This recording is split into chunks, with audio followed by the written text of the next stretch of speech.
Tôi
nhà nó cứ tao nó cứ kia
അങ്ങനെ പോകണമെന്നുണ്ടെങ്കിൽ അവർക്ക് അപ്പൻ അമ്മയോട് ചോദിച്ചിട്ട് അവർക്ക് പോവുകയോ ചെയ്തു.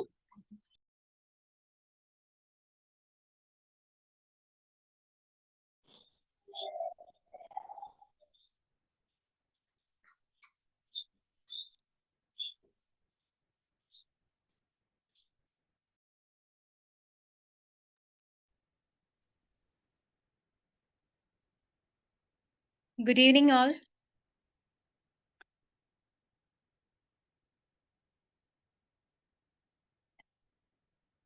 Sanal sir, start ചെയ്യാം നമുക്ക്. Okay. Okay. So once again, good evening, all. നമ്മൾ ഇന്നിവിടെ IIT പ്രൊഫഷണൽ ക്യാമ്പസ് +2 ഡിഗ്രി കഴിഞ്ഞ സ്റ്റുഡൻസിനായിട്ട് അവരുടെ ഉപരിപഠനവുമായി ബന്ധപ്പെട്ട് കൊമേഴ്സ് മേഖലയിലെ പ്രൊഫഷണൽ കോഴ്സുകളെ പരിചയപ്പെടുത്തുന്ന വെബിനാർ ആണ് നമ്മൾ ഇന്നിവിടെ സ്റ്റാർട്ട് ചെയ്തിരിക്കുന്നത്. ഇന്ന് പ്രധാനമായും നമ്മൾ ഡിസ്കസ് ചെയ്യുന്നത് CMA കോഴ്സ് മാനേജ്മെന്റ് അക്കൗണ്ടൻസി അല്ലെങ്കിൽ കോസ്റ്റ് അക്കൗണ്ടൻസി കോഴ്സിനെ കുറിച്ചാണ്.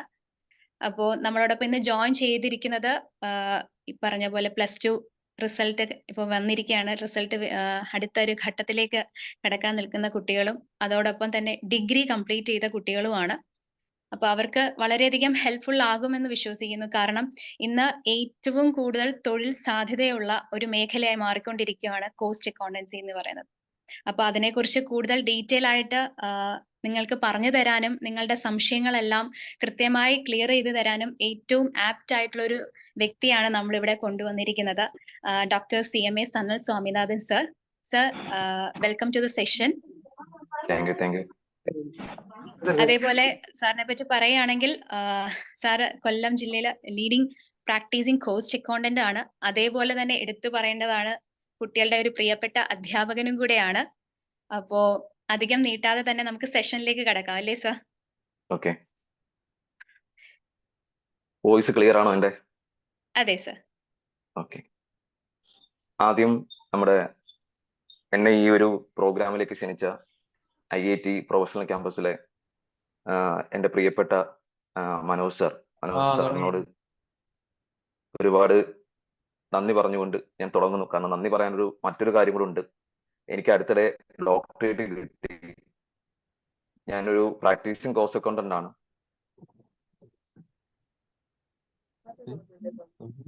ഹലോ, ക്ലിയർ ആണ് ഹലോ, സർ, ക്ലിയർ ആണ്. ക്ലിയർ ആണോ? ഓക്കെ. അപ്പോ ആദ്യം കോഴ്സിനെ കുറിച്ചിട്ട് ഒരു ഓവർവ്യൂ, എന്താണ് CMA cost and management accounting, ഇതിനെ കുറിച്ചൊരു ഓവർവ്യൂ. ആ ഒരു ഓവർവ്യൂ എന്തൊക്കെയാണ് ഇതിനകത്ത് പഠിക്കാനുള്ളത്, എന്തൊക്കെയാണ് ഓപ്പർച്യൂണിറ്റീസ് മെയിൻ ആയിട്ടുള്ളത്, ആ കാര്യങ്ങളെ കുറിച്ച് ജസ്റ്റ് ഒന്ന് നമുക്കൊന്ന് നോക്കാം. അതിനുശേഷം നിങ്ങൾക്ക് ഏതെങ്കിലുമൊക്കെ ഏരിയാസിൽ ഡൗട്ടുകളോ കാര്യങ്ങളോ ഒക്കെ ഉണ്ടെന്നുണ്ടെങ്കിൽ നിങ്ങൾക്ക് പറയാം. മറ്റേതെങ്കിലുമൊക്കെ കോഴ്സും CMAയുമായിട്ടുമുള്ള കമ്പാരിസനെ കുറിച്ചോ ജോബ് ഓപ്പർച്യൂണിറ്റിയെ കുറിച്ചോ എന്തെങ്കിലുമൊക്കെ ഡൗട്ടോ കാര്യങ്ങളോ ഒക്കെ ഉണ്ടെന്നുണ്ടെങ്കിൽ നിങ്ങൾക്ക് അത് പറയാം. ഇൻ കേസ് നിങ്ങൾക്ക് വോയിസ് ഇടാൻ എന്തെങ്കിലും ബുദ്ധിമുട്ടുണ്ടെന്നുണ്ടെങ്കിൽ ജസ്റ്റ് നിങ്ങൾ ചാറ്റിൽ ജസ്റ്റ് ഒന്ന് കോട്ട് ചെയ്താൽ മതി. നമുക്ക് കാര്യങ്ങൾ നോക്കി അത് നമുക്ക് എന്താണ് നിങ്ങളുടെ ഡൗട്ടും കാര്യങ്ങളൊക്കെ ക്ലിയർ ചെയ്ത് CMA എന്ന് പറയുന്ന നല്ലൊരു കരിയർ സെറ്റ് ചെയ്യാൻ വേണ്ടിയിട്ട് എന്നെ കൊണ്ട് പറ്റുന്ന രീതിയിൽ ഞാൻ ഈ ക്ലാസ്സിൽ നിങ്ങളോട് ഞാൻ സഹകരിക്കും. അപ്പോൾ ജസ്റ്റ് ഒരു നമ്മുടെ ജസ്റ്റ് ഒരു ഓവർവ്യൂ, അതിനുശേഷം നമുക്ക് ബാക്കിയുള്ള കാര്യങ്ങളിലേക്കൊക്കെ ഒന്ന് കടക്കാം.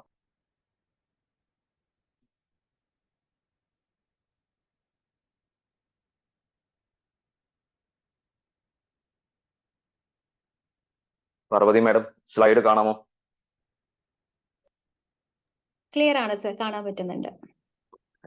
സ്ലൈഡ് മൂവ് ചെയ്യുന്നില്ലെങ്കിൽ എന്തൊന്ന് പറയണേ. Okay okay sir.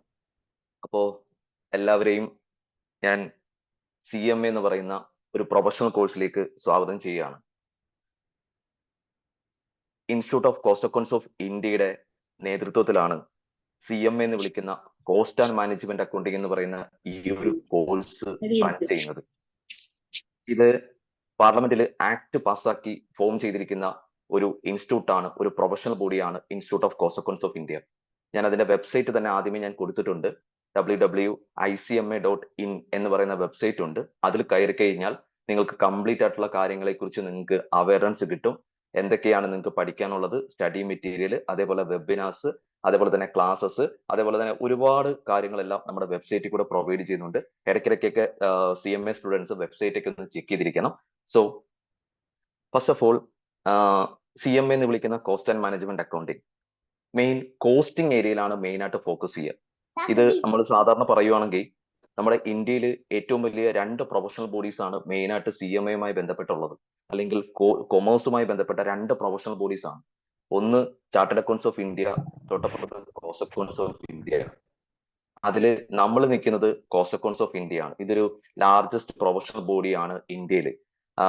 നമ്മൾ മെയിൻ ആയിട്ട് CMA എന്ന് പറയുമ്പോൾ കോസ്റ്റിംഗ് ഏരിയാസിലാണ് ഫോക്കസ് ചെയ്യുക. നമുക്ക് നേരത്തെ തന്നെ അറിയാം, CA ചാർട്ടേഡ് അക്കൗണ്ട്സ് എന്ന് വിളിക്കുന്നത് ഫിനാൻസ് മേഖലയിലാണെങ്കിൽ നമ്മൾ ഫോക്കസ് ചെയ്യുന്നത് മെയിൻ ആയിട്ട് കോസ്റ്റിംഗ് മേഖലയിലാണ്. കോസ്റ്റിംഗിലാണ് നമ്മുടെ കാര്യങ്ങൾ മൊത്തം കോസ്റ്റിംഗ് ഏരിയ ആണ്. അപ്പോൾ കോസ്റ്റുമായി ബന്ധപ്പെട്ട പ്രൊഫഷണൽ ബോഡിയാണ് institute of cost accounts of India എന്ന് വിളിക്കുന്ന ഈ ഒരു പ്രൊഫഷണൽ ബോഡി. ഇതില് ഞാൻ ഓൾറെഡി തുടക്കത്തിലേ പറഞ്ഞു, ഇതൊരു പാർലമെന്റിലെ ആക്ട് പാസ്സാക്കി ഫോം ചെയ്തിരിക്കുന്ന ഒരു പ്രൊഫഷണൽ ബോഡിയാണ്.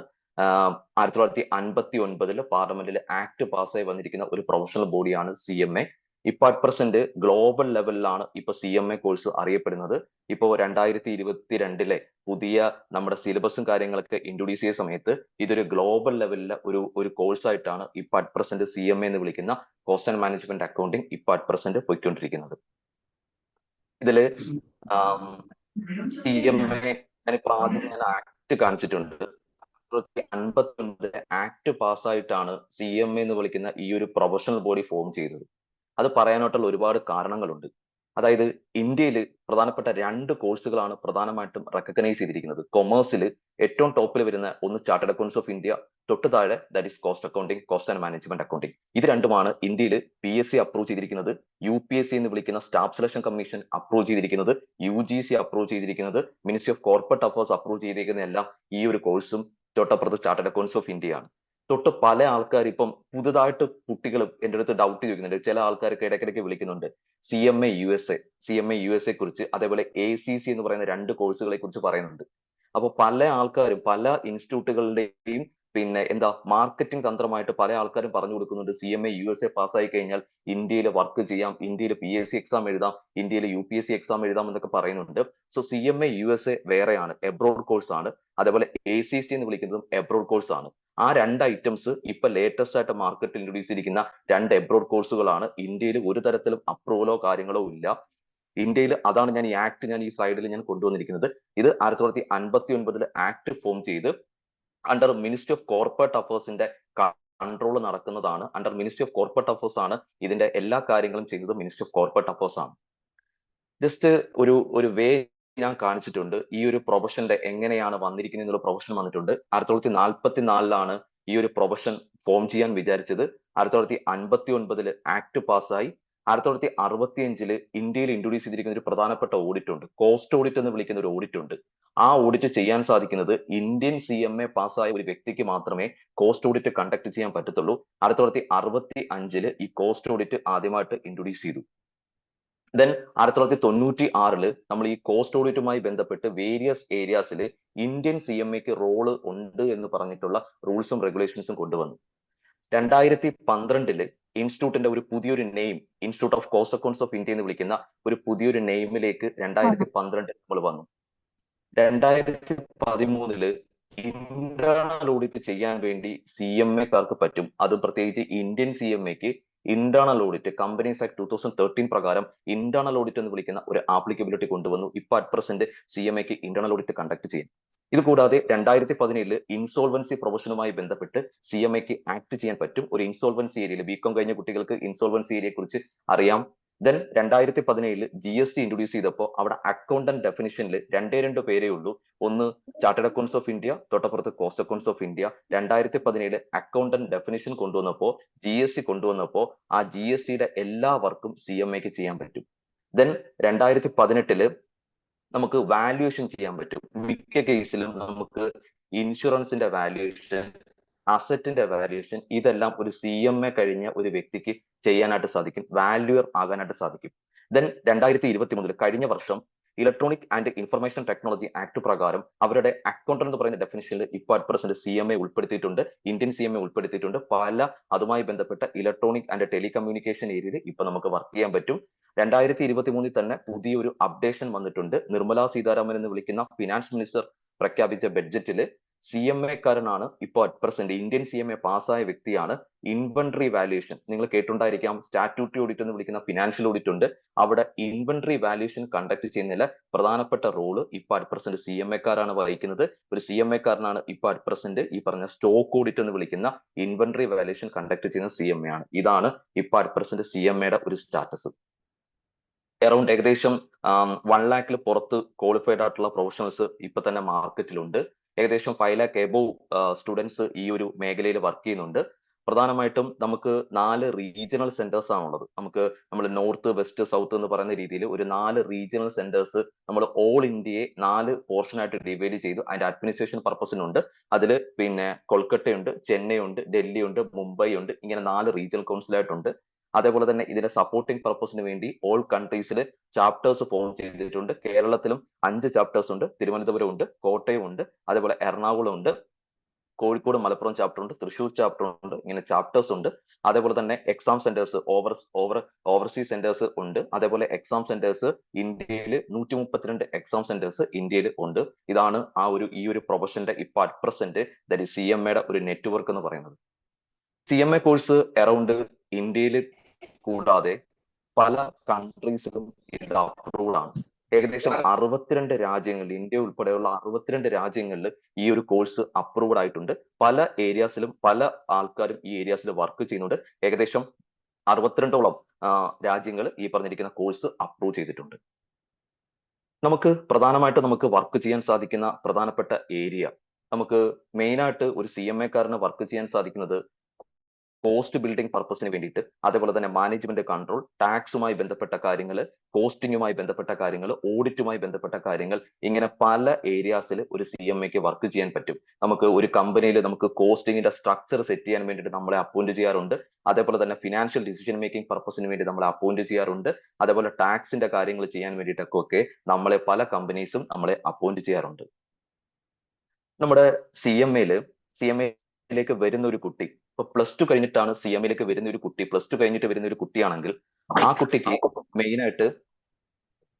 മെയിനായിട്ട് ആ കുട്ടിക്ക് 2 രീതിയിലാണ് ഈ കോഴ്സിലേക്ക് നമുക്ക് എൻറ്റർ ചെയ്യാൻ സാധിക്കുന്നത്. 2 രീതിയിലേക്ക് വരാൻ പറ്റും. ഒന്ന്, നമുക്ക് ഫൗണ്ടേഷൻ എന്ന് പറയുന്ന ഒരു കോഴ്സ് ഉണ്ട്. ഫൗണ്ടേഷൻ എന്ന് പറയുന്ന കോഴ്സ് പാസ്സായിട്ട് നമുക്ക് ഈ ഒരു കോഴ്സിലേക്ക് വേണമെങ്കിൽ നമുക്ക് വരാം. അതല്ല എന്നുണ്ടെങ്കിൽ നമുക്ക് CAT എന്ന് പറയുന്ന മറ്റൊരു കോഴ്സ് ഉണ്ട്. CAT പാസ്സായിട്ട് ഈ ഒരു കോഴ്സിലേക്ക് നമുക്ക് ജോയിൻ ചെയ്യാൻ പറ്റും. നമുക്ക് ഫൗണ്ടേഷനും CATുമാണ് മെയിൻ ആയിട്ടുള്ള ഇതിലേക്ക് വരാൻ സാധിക്കുന്ന 2 ഏരിയാസ് എന്ന് പറയുന്നത്. അതില് ഫൗണ്ടേഷൻ നമ്മൾ 10ാം ക്ലാസ് കഴിഞ്ഞു കഴിഞ്ഞാൽ നമ്മൾ +2ലേക്ക് എൻ്റർ ചെയ്യും. ആ +1 നിൽക്കുന്ന സമയത്ത് നമുക്ക് ഫൗണ്ടേഷന് കോഴ്സിന് ജോയിൻ ചെയ്യാം. പക്ഷെ അതിന്റെ എക്സാം എഴുതാൻ കഴിയുന്നത് ഈ പറഞ്ഞിരിക്കുന്ന +2 കഴിഞ്ഞതിന് ശേഷം ഈ ഫൗണ്ടേഷന്റെ എക്സാം എഴുതാനായിട്ട് സാധിക്കും. സാധാരണ നമ്മൾ പറയാറുണ്ട് ഈ കോഴ്സുമായി ബന്ധപ്പെട്ട് പ്രത്യേകിച്ച് അക്കൗണ്ടൻസിയുടെ കാര്യങ്ങളൊക്കെ അറിയാത്തൊരു കുട്ടിയാണെന്നുണ്ടെങ്കിൽ, അക്കൗണ്ടൻസിയെ കുറിച്ച് വ്യക്തമായിട്ട് ഐഡിയ ഇല്ലാത്ത ഒരു കുട്ടിയാണെങ്കിൽ നമ്മൾ മിക്കപ്പോഴും അവിടെ നമ്മൾ ചൂസ് ചെയ്യുന്നത് ഫൗണ്ടേഷൻ എന്ന് പറയുന്ന കോഴ്സ് ആയിരിക്കും. നമ്മൾ ആ കുട്ടിയോട് നമ്മൾ ചൂസ് ചെയ്യാൻ വേണ്ടി പറയുന്നത് ഫൗണ്ടേഷൻ നമ്മൾ ചൂസ് ചെയ്യാൻ പറയും. തൊട്ടപ്പുറത്ത് ഈ അക്കൗണ്ടൻസിയെ കുറിച്ച് അത്യാവശ്യം ബേസ് ഉള്ള കുട്ടികളാണെന്നുണ്ടെങ്കിൽ നമ്മൾ മറ്റൊരു കോഴ്സ് നമ്മൾ അവരെ സജസ്റ്റ് ചെയ്ത് കൊടുക്കും. അതാണ് കാറ്റ് എന്ന് പറയുന്ന കോഴ്സ്. ഹലോ,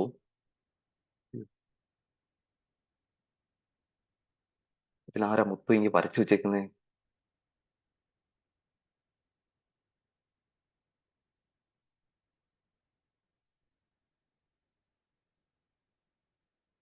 ഞാൻ ഷെയറിംഗ് ഒന്ന് മാറ്റിയിട്ട് എനിക്കൊന്നും കാണുന്നില്ല. ഫുൾ സ്ക്രീൻ ഫുൾ വരച്ചു വെച്ചേക്കുന്നത്. ഞാനൊന്ന് മാറ്റി, ഞാൻ വീണ്ടും ഒന്ന് ഷെയർ കണക്ട് ചെയ്യാം. ഓക്കെ, എത്തിയില്ല. അപ്പോ നമുക്ക് ആദ്യം ഇതിനകത്ത് ഫൗണ്ടേഷൻ എന്ന് പറയുന്ന കോഴ്സാണ്. +2 പാസ്സായ ഒരു കുട്ടിക്ക് വേണമെങ്കിൽ ഫൗണ്ടേഷൻ എന്ന് പറയുന്ന കോഴ്സ് സെലക്ട് ചെയ്യാം. അല്ലെങ്കിൽ മറ്റൊരു കോഴ്സ് ഉണ്ട്, കാറ്റ് എന്ന് വിളിക്കുന്ന മറ്റൊരു കോഴ്സ് ഉണ്ട്.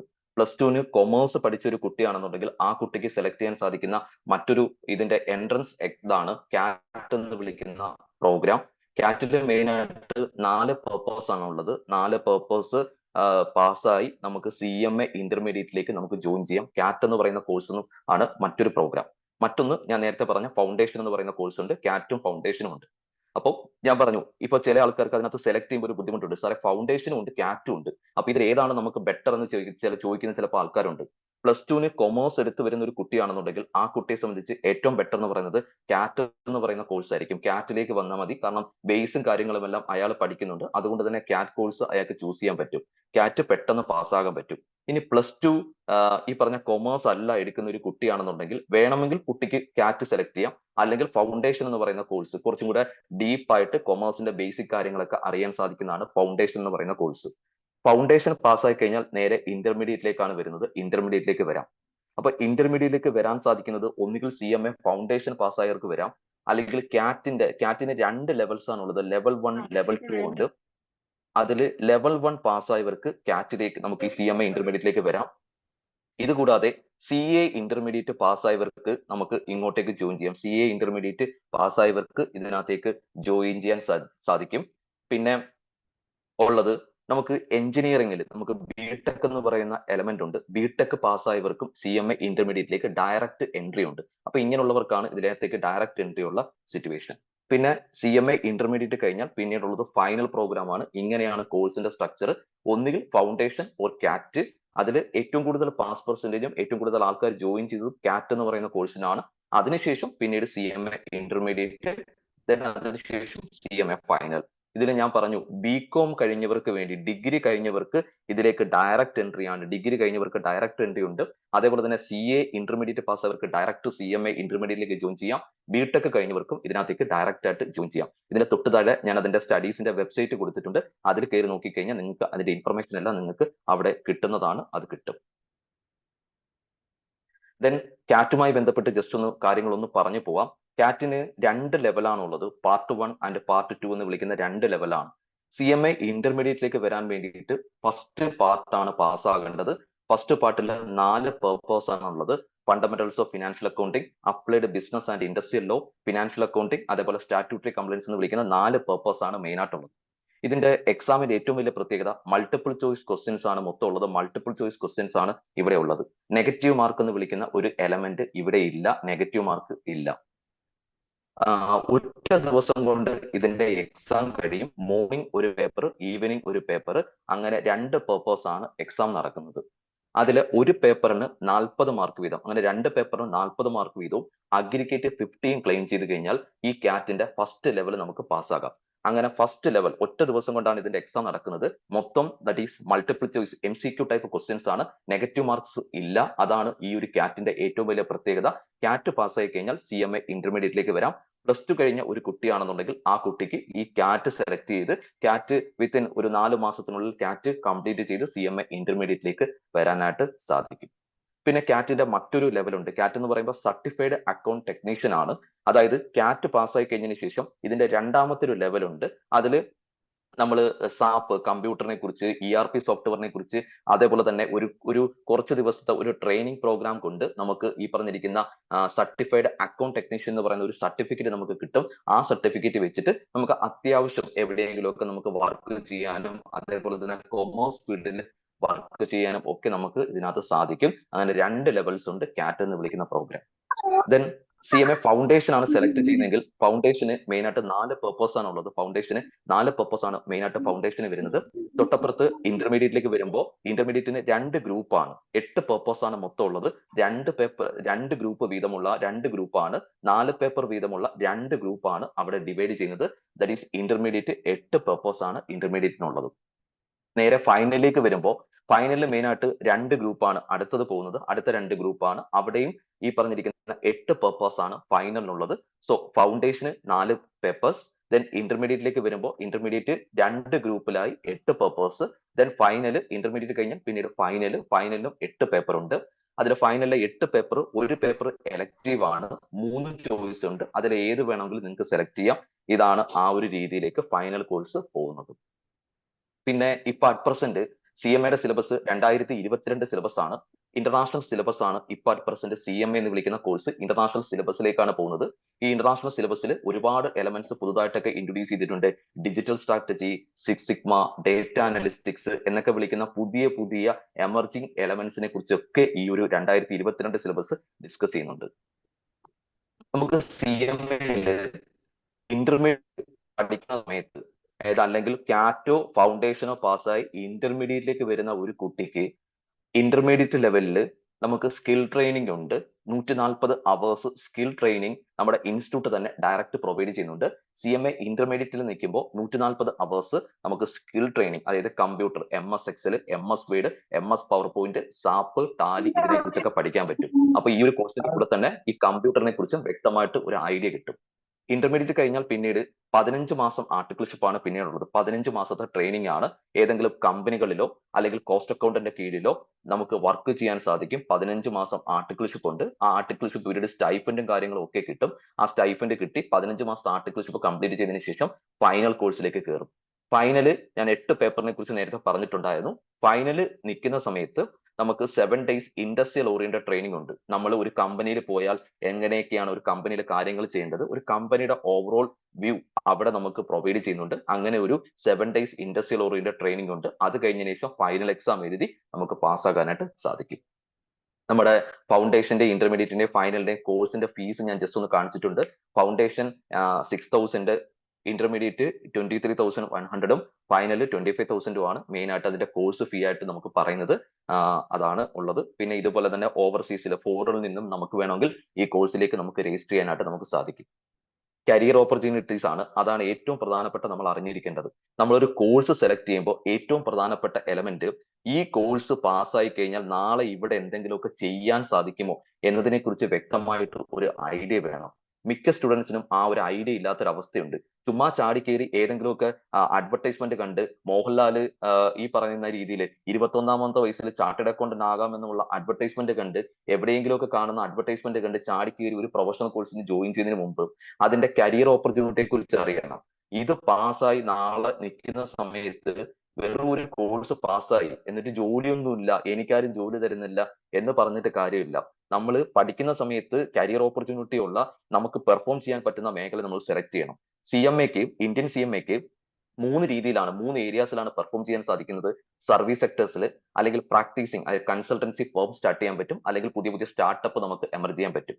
സർവീസ് സെക്ടർ എന്ന് പറയുമ്പോൾ ഇൻഡസ്ട്രി ഏരിയ, അക്കാദമിക് ഏരിയ, ഒന്നുകിൽ ഏതെങ്കിലും കമ്പനി പോയിട്ട് എംപ്ലോയർ റിലേഷൻഷിപ്പ് ആയിട്ട് അവിടെ CMA കഴിഞ്ഞിട്ട് നമുക്ക് വർക്ക് ചെയ്യാൻ സാധിക്കും. അങ്ങനെ സർവീസ് സെക്ടേഴ്സിൽ നമുക്ക് നമ്മുടെ സ്കോപ്പ് ഉണ്ട്.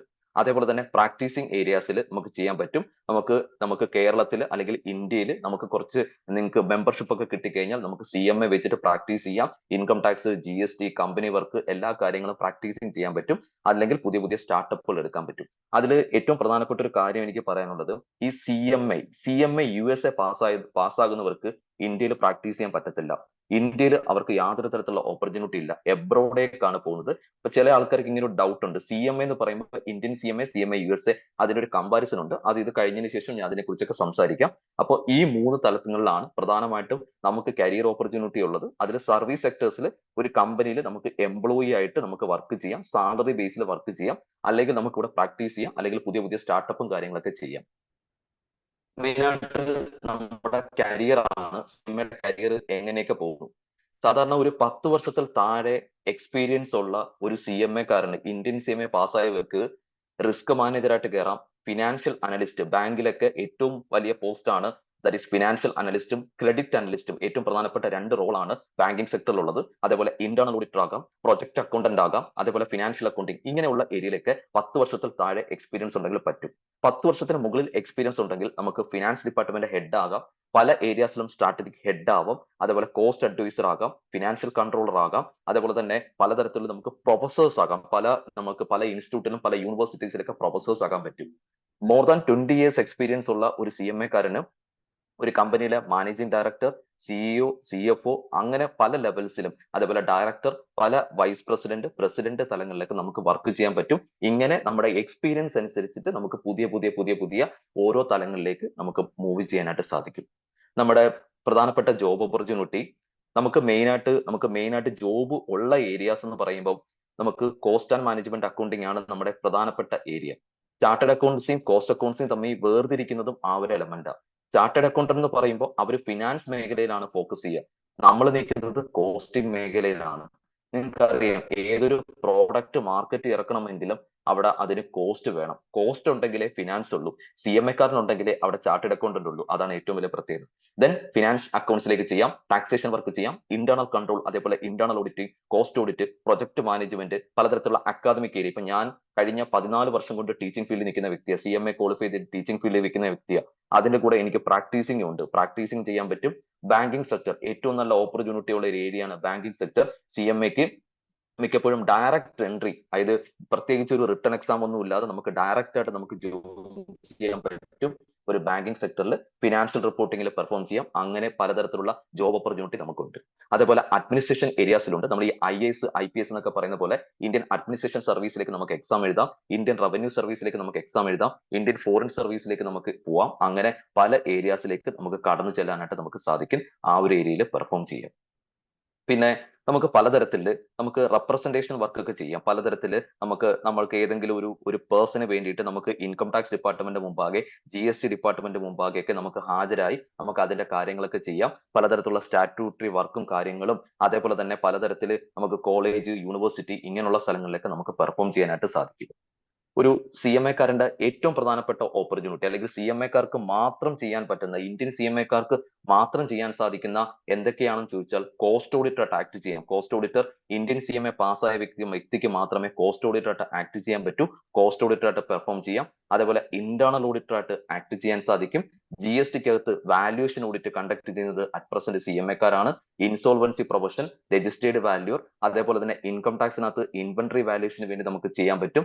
ടാക്സ് കൺസൾട്ടൻസി, ആർബിട്രേറ്റ് ആയിട്ട് ഫിനാൻഷ്യൽ സർവീസിലൊക്കെ പെർഫോം ചെയ്യാൻ വേണ്ടിയിട്ട് നമുക്ക് സാധിക്കും. ഇത് കൂടാതെ ഇപ്പോൾ CMA കാരന് വരുന്ന പുതിയൊരു തലമാണ് ഫോറൻസിക് ഓഡിറ്റ് എന്ന് വിളിക്കുന്ന എലമെന്റ്. ഫോറൻസിക് ഓഡിറ്റർ ഒരു കമ്പനിയിൽ ഫ്രോഡ് വന്നാൽ ആ ഫ്രോഡ് അന്വേഷിച്ച് ആ ഫ്രോഡ് കണ്ടുപിടിച്ച് ആ ഫ്രോഡ് റിപ്പോർട്ട് ചെയ്യുന്നത് അറ്റ് പ്രസന്റ് ഒരു CMA കാരനാണ്. ആ രീതിയിൽ നമുക്ക് പെർഫോം ചെയ്യാനായിട്ട് നമുക്ക് സാധിക്കും.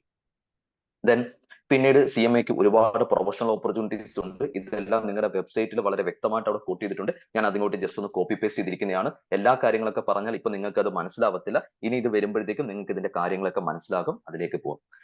ദെൻ നമുക്ക് മെയിൻ ആയിട്ട് പ്ലേസ്മെന്റ് നടത്തുന്നത്, നമുക്ക് പാസ്സായി കഴിഞ്ഞാൽ നമ്മുടെ ഇൻസ്റ്റിറ്റ്യൂട്ട് തന്നെ ഡയറക്റ്റ് ആയിട്ട് പ്ലേസ്മെന്റ് നടത്തും. പ്ലേസ്മെന്റ് എന്ന് പറയുമ്പോൾ നമുക്ക് ഹയസ്റ്റ് CTC, ഇപ്പൊ കഴിഞ്ഞ ക്യാമ്പസ് പ്ലേസ്മെന്റിൽ ഹയസ്റ്റ് CTC നമുക്ക് പേ ചെയ്യുന്നത് 28 ലക്ഷം രൂപയാണ്. ഒരു വർഷം 28 ലക്ഷം രൂപയാണ് ഹയസ്റ്റ് CTC ആയിട്ട് കഴിഞ്ഞ ക്യാമ്പസ് പ്ലേസ്മെന്റ് കൊടുത്തിരിക്കുന്നത്. ഒരു ആവറേജ് 10 lakh അടുപ്പിച്ച് CTC എന്ന് പറഞ്ഞാൽ കോസ്റ്റ് ടു കമ്പനി എന്നാണ്. നമുക്ക് പ്രൊഫഷണൽസിന് കൊടുക്കുന്ന പേയ്മെന്റ് ആണ് CTC എന്ന് വിളിക്കുന്ന പേയ്മെന്റ്. നമുക്ക് ഇൻസ്റ്റിറ്റ്യൂട്ട് തന്നെ ക്യാമ്പസ് പ്ലേസ്മെന്റ് അറേഞ്ച് ചെയ്യുന്നുണ്ട്. Maharatna company, Navratna company, Miniratna company എന്നൊക്കെ വിളിക്കുന്ന ഓൾ ഇന്ത്യയിലെ പബ്ലിക് സെക്ടർ കമ്പനീസിനാണ് നമുക്ക് പ്രധാനമായിട്ടും ജോബ് ഓപ്പർച്യൂണിറ്റി. അവിടുത്തെ കോസ്റ്റിംഗ് സ്ട്രക്ചറിൽ, കോസ്റ്റിംഗ് ഏരിയാസിലാണ്, അവിടുത്തെ മാനുഫാക്ചറിംഗ് സെക്ടേഴ്സിലാണ് നമുക്ക് പ്രധാനമായിട്ടും ജോബ് ഓപ്പർച്യൂണിറ്റി. നമുക്ക് സെൻട്രൽ കൗൺസിൽ നമുക്ക് ജോബ് ഓപ്പർച്യൂണിറ്റി തരും, നമ്മുടെ SIRC സൗത്തേൺ റീജിയൻ തരും, വേരിയസ് ചാപ്റ്റേഴ്സ് തരും, പല പല കമ്പനീസ് പല പല ഇൻസ്റ്റിറ്റ്യൂട്ടിൽ ക്യാമ്പസ് പ്ലേസ്മെന്റ് തരും. സോ അതുകൊണ്ട് തന്നെ CMA പാസ്സാൽ വെറുതെ നിൽക്കേണ്ട ആവശ്യമില്ല. സോ പല തരത്തിലുള്ള ജോബ് ഓപ്പർച്യൂണിറ്റി ക്രിയേറ്റ് ചെയ്യാൻ പറ്റും. മറ്റൊന്ന്, CMA ക്വാളിഫൈ ചെയ്താൽ ഇപ്പൊ അറ്റ് പ്രസന്റ് നമ്മുടെ UGC അപ്രൂവ് ചെയ്തിരിക്കുന്നത് ഇതൊരു PG കോഴ്സ് ആണ്, PG ആണ്. അപ്പൊ അതുകൊണ്ട് തന്നെ ഡിഗ്രി കഴിഞ്ഞവർക്ക് MCOMന് പോകേണ്ട ആവശ്യമില്ല. ഡിഗ്രി കഴിഞ്ഞവർക്ക് CMA ചെയ്യുകയാണെന്നുണ്ടെങ്കിൽ ഒരു പ്രൊഫഷണൽ കോഴ്സായി തൊട്ടപ്പുറത്ത് ഒരു PG ഡിഗ്രിയായി ഇപ്പൊ അറ്റ് പ്രസന്റ് UGC ഇത് PG ഡിഗ്രി ആയിട്ട് നമുക്ക് ഇക്വലൈസേഷൻ വന്നിട്ടുണ്ട്. അതുപോലെ IGNOയ്ക്ക് MBA, MCOM, BCOM IGNO പ്രോഗ്രാമിലേക്ക് കടക്കാം. CMA പാസ്സായി കഴിഞ്ഞാൽ നമുക്ക് IGNOയുടെ BCOM, MCOM, MBA ഇതിലേക്കൊക്കെ ജോയിൻ ചെയ്യാൻ പറ്റും. അതേപോലെ തന്നെ ഇപ്പൊ അറ്റ് പ്രസന്റ് തുടക്കത്തിൽ എന്റെ പേരിന്റെ കൂടെ CASA UK എന്ന് പറയുന്ന ഒരു കോഴ്സ് എനിക്കുണ്ട്. അത് ഇൻസ്റ്റിറ്റ്യൂട്ടിന്റെ ഒരു സർട്ടിഫിക്കേഷൻ കോഴ്സാണ്. CMA ഉണ്ട് എടുക്കാം. അതേപോലെ നിങ്ങൾ ഓസ്ട്രേലിയ പോവുകയാണെന്നുണ്ടെങ്കിൽ ഓസ്ട്രേലിയയിൽ നിങ്ങൾക്ക് ഈ പറഞ്ഞിരിക്കുന്ന അവിടെ ഓസ്ട്രേലിയൻ CPA ഓസ്ട്രേലിയ അവിടത്തേക്ക് നിങ്ങൾക്ക് ഇക്വലൈസേഷൻ സർട്ടിഫിക്കറ്റ് കിട്ടും. അങ്ങനെ പലതരത്തിലുള്ള ഓപ്പർച്യൂണിറ്റീസ് നമുക്കുണ്ട്. പലതരത്തിലുള്ള നമ്മുടെ കോഴ്സ് പല ഇതിലേക്ക് നമുക്ക് MOU ഉണ്ട്. അപ്പൊ പല പല കൺട്രീസിലേക്ക് നമ്മൾ പോകുമ്പോൾ അവിടെ നമ്മളിപ്പം ഓസ്ട്രേലിയ പോവുകയാണ്, നമുക്ക് ഇന്ത്യൻ CMA ഉണ്ടെങ്കിൽ അവിടുത്തെ CMA USA ഇക്വലൈസേഷൻ തരും. അതേപോലെ തന്നെ അവിടുത്തെ CPA ഓസ്ട്രേലിയൻ CPA ഉണ്ട്, അതിലേക്ക് ഇക്വലൈസേഷൻ തരും. നമുക്ക് ആ പറയുന്ന വർക്ക് ആ ഒരു അഡീഷണൽ ക്വാളിഫിക്കേഷനോട് നമുക്ക് കളക്ട് ചെയ്യാനായിട്ട് സാധിക്കും. പിന്നെ നമുക്ക് കേരളത്തില് പല ജില്ലകളിലും നമുക്ക് എക്സാം സെന്റേഴ്സ് ഉണ്ട്. തിരുവനന്തപുരം ഉണ്ട്, കൊല്ലം ഉണ്ട്, ദെൻ കോട്ടയം ഉണ്ട്, എറണാകുളം ഉണ്ട്, തൃശ്ശൂർ ഉണ്ട്, മലപ്പുറം ഉണ്ട്. അങ്ങനെ പല ജില്ലകളിൽ എക്സാം സെന്റേഴ്സ് ഉണ്ട്. സോ ഇത് ജസ്റ്റ് ഒരു ആപ്ലിക്കേഷനും എത്ര സ്റ്റുഡൻസ് അറ്റൻഡ് ചെയ്തിട്ടുള്ള ജസ്റ്റ് ഒരു സ്ട്രക്ചർ ആണ് കാണിച്ചിരിക്കുന്നത്. നമുക്ക് ഓവർസീസ് സെന്റേഴ്സ് ഉണ്ട്. ഇൻ കേസ് നമുക്ക് ഇവിടെ പഠിച്ചതിന് ശേഷം ചിലപ്പോൾ ഇവിടെ CMA ചെയ്തതിനു ശേഷം നമ്മൾ എബ്രോഡ് പോവുകയാണ്, നമുക്ക് കോഴ്സ് കംപ്ലീറ്റ് ചെയ്യണം, നമുക്ക് ഓവർസീസ് സെന്റേഴ്സ് ഉണ്ട്. നമുക്ക് സൗദി, ദുബായ് ഇവിടെയെല്ലാം നമുക്ക് ഓവർസീസ് സെന്റേഴ്സ് ഉണ്ട്. അവിടെ നിങ്ങൾക്ക് പെർഫോം ചെയ്യാം. അവിടെ ചാപ്റ്റേഴ്സും കാര്യങ്ങളൊക്കെ ഉണ്ട്. അവിടെ നിങ്ങൾക്ക് ഈ കോഴ്സിനെ കുറിച്ച് നിങ്ങൾക്ക് കാര്യങ്ങൾ അവിടെ പെർഫോം ചെയ്യാൻ പറ്റും.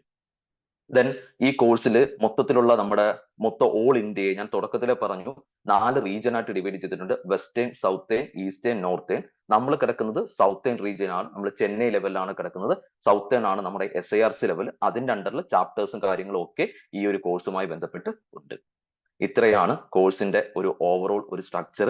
അവിടെ ഞാൻ വെബ്സൈറ്റ് കോട്ട് ചെയ്തിട്ടുണ്ട്. ആ വെബ്സൈറ്റ് കയറി കഴിഞ്ഞാൽ നിങ്ങൾക്ക് ഈ പറഞ്ഞ കംപ്ലീറ്റ് ആയിട്ടുള്ള ഇൻഫർമേഷൻ കിട്ടും. ഒരുപാട് കാര്യങ്ങൾ ഈ കോഴ്സിനെ കുറിച്ച് ഇനിയും സംസാരിക്കാനുണ്ട്. നിങ്ങളുടെ ഡൗട്ടുകളും കാര്യങ്ങളൊക്കെ ഉണ്ടെങ്കിൽ അതൊക്കെ ക്ലിയർ ചെയ്ത് എന്തെങ്കിലുമൊക്കെ സംസാരിക്കണമെങ്കിൽ അതിനെക്കുറിച്ച് പോവാം. ഇനിയും ഞാൻ ഒരുപാട് ഡീപ്പായിട്ട് കോഴ്സിനെ കുറിച്ച് ഈ പ്രസന്റേഷൻ ഇട്ട് പറഞ്ഞാൽ നിങ്ങൾക്ക് അതിനെ ചിലപ്പോൾ ഇറിറ്റേഷൻ വരും. അതുകൊണ്ട് ഡൗട്ടോ കാര്യങ്ങളോ ഒക്കെ ഉണ്ടെങ്കിൽ അത് ക്ലിയർ ചെയ്യാം. അതിലേക്ക് ഇനി പോകാം.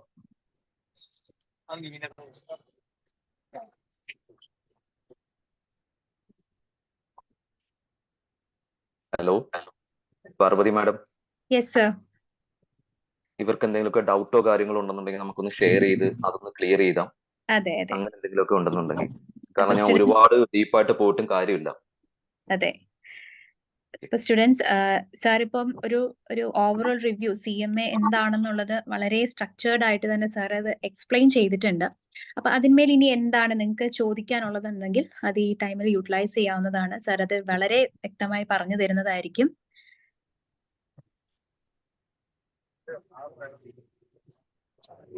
മെസ്സേജ് ആയിട്ടോ അൺമ്യൂട്ട് ചെയ്തോ നിങ്ങൾക്ക് ചോദിക്കാവുന്നതാണ്.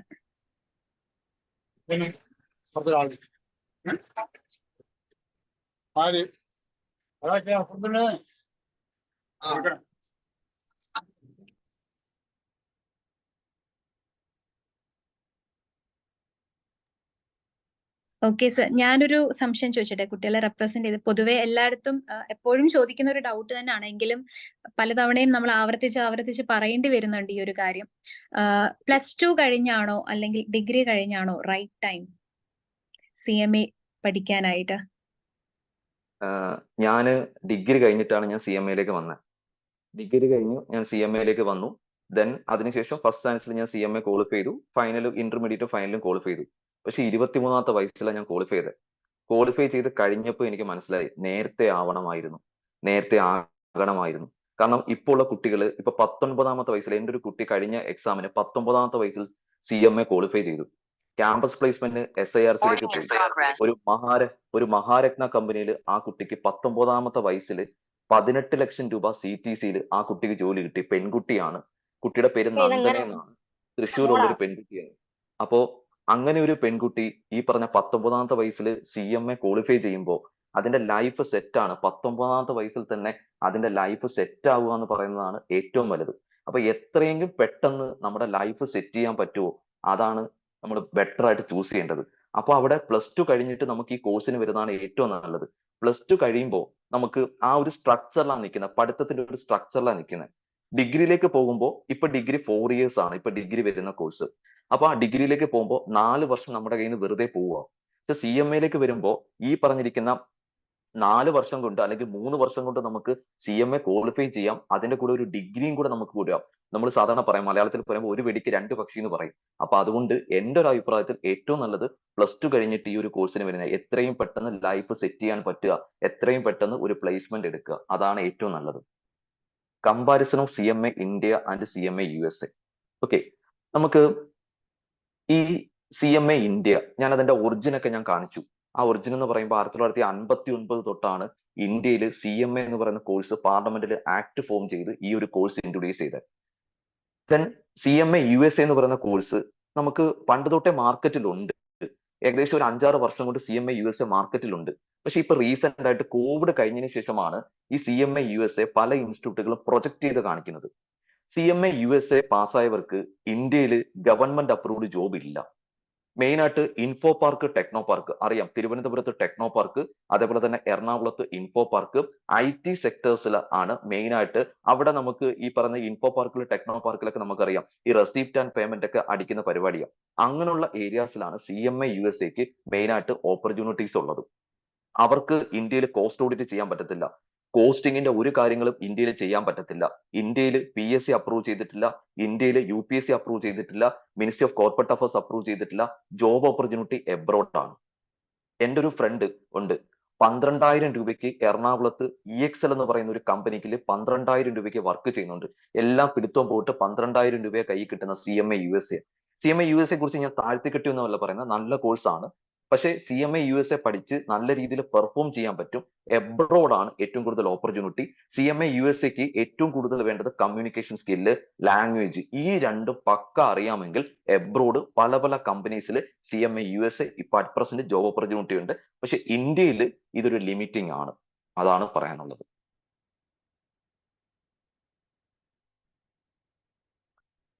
Difference between CA and CMA. ഞാൻ പറഞ്ഞു, CA എന്ന് പറയുമ്പോൾ ചാർട്ടേഡ് അക്കൗണ്ട്സ് ഓഫ് ഇന്ത്യ, തൊട്ടപ്പുറത്ത് CMA എന്ന് പറയുമ്പോൾ കോസ്റ്റ് ആൻഡ് മാനേജ്മെന്റ് അക്കൗണ്ടിങ്. രണ്ടും രണ്ട് തലമാണ്. CA എന്ന് പറയുമ്പോൾ ഫിനാൻസിലാണ് മെയിൻ ആയിട്ട് ഫോക്കസ് ചെയ്യുക. ഫിനാൻഷ്യൽ ഓഡിറ്റിലാണ് അവരുടെ മെയിൻ എലമെന്റ്. ഫിനാൻഷ്യൽ പാരാമീറ്റേഴ്സ് ആണ് ഫോക്കസ് ചെയ്യുന്നത്. പക്ഷെ CMA എന്ന് പറയുമ്പോൾ കോസ്റ്റിംഗ് ആണ് മെയിൻ ആയിട്ട് ഫോക്കസ് ചെയ്യുക. കോസ്റ്റിംഗ് ഏരിയ ആണ് ഫോക്കസ് ചെയ്യുക. ഇപ്പൊ എക്സാമ്പിൾ, എന്റെ കയ്യിൽ ഇരിക്കുന്ന ഈ ഒരു പേനയുണ്ട്. ഈ പേന ഒരു കമ്പനി പ്രൊഡ്യൂസ് ചെയ്ത് മാർക്കറ്റിലേക്ക് ഇറക്കണമെങ്കിൽ ഇതിനൊരു പ്രൈസ് തീരുമാനിക്കണം. പ്രൈസ് തീരുമാനിക്കണമെങ്കിൽ ഇതിനൊരു കോസ്റ്റ് കൊണ്ടുവരണം. എത്രയാണ് ഇതിന്റെ കോസ്റ്റ് ഓഫ് പ്രൊഡക്ഷൻ തീരുമാനിക്കണം. ആ കോസ്റ്റ് ഓഫ് പ്രൊഡക്ഷൻ തീരുമാനിക്കുന്നത് ഒരു CMA കാരനാണ്.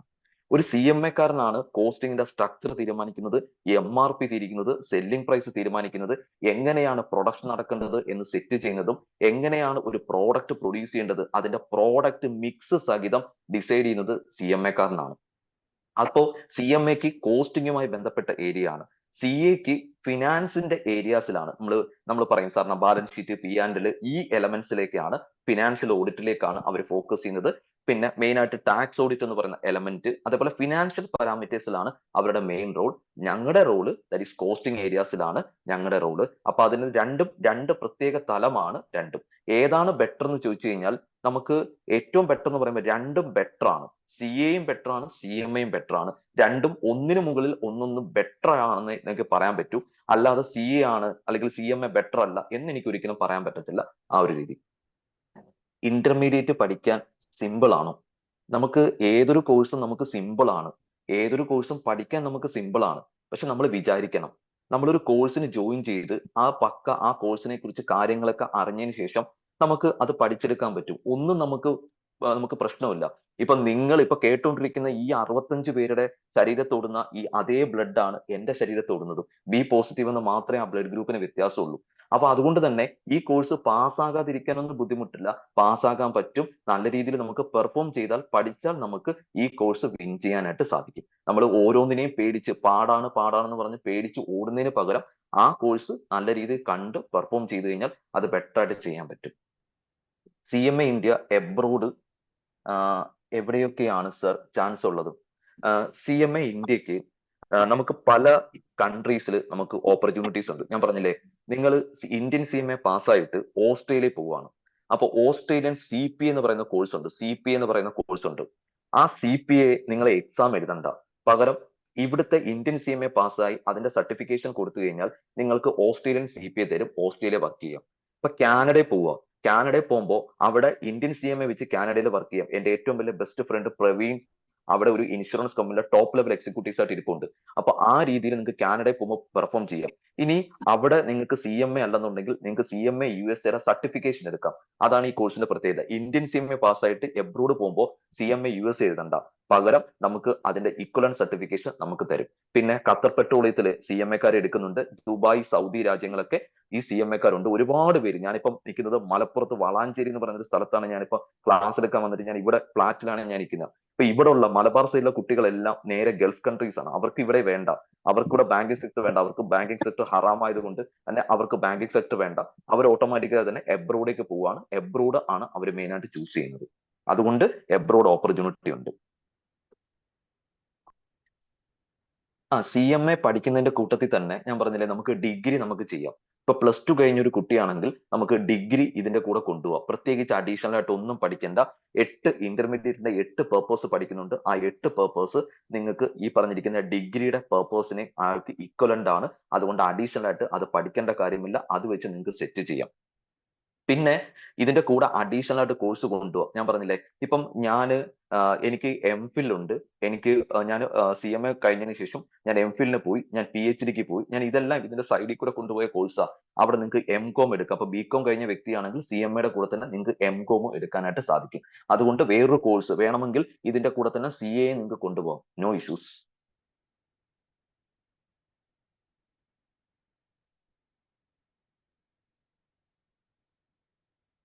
സർ, CMAക്ക് ഡിഗ്രി എത്ര? ഇതിന് ഡിഗ്രിക്ക് പാസ് പെർസെന്റേജ് ഒന്നും ഇത്ര പെർസെന്റേജ് മാർക്ക് വേണമെന്നില്ല. ഡിഗ്രി ക്വാളിഫൈ ചെയ്തവർക്ക് ഈ പറഞ്ഞ കോഴ്സിലേക്ക് ജോയിൻ ചെയ്യാം. ഇവിടെ ഇത്ര പാസ് പെർസെന്റേജ് വേണമെന്നൊന്നും എങ്ങും നിർബന്ധമായിട്ട് പറഞ്ഞിട്ടില്ല. സോ ഈ പറഞ്ഞിരിക്കുന്ന ഡിഗ്രി പാസ്സായി കഴിഞ്ഞാൽ നിങ്ങൾക്ക് ഈ കോഴ്സിന് ജോയിൻ ചെയ്യാം. അവിടെ ഇത്ര പാസ് പെർസെന്റേജ് വേണം എന്നൊന്നും പറഞ്ഞിട്ടില്ല. അതൊന്നുമില്ല.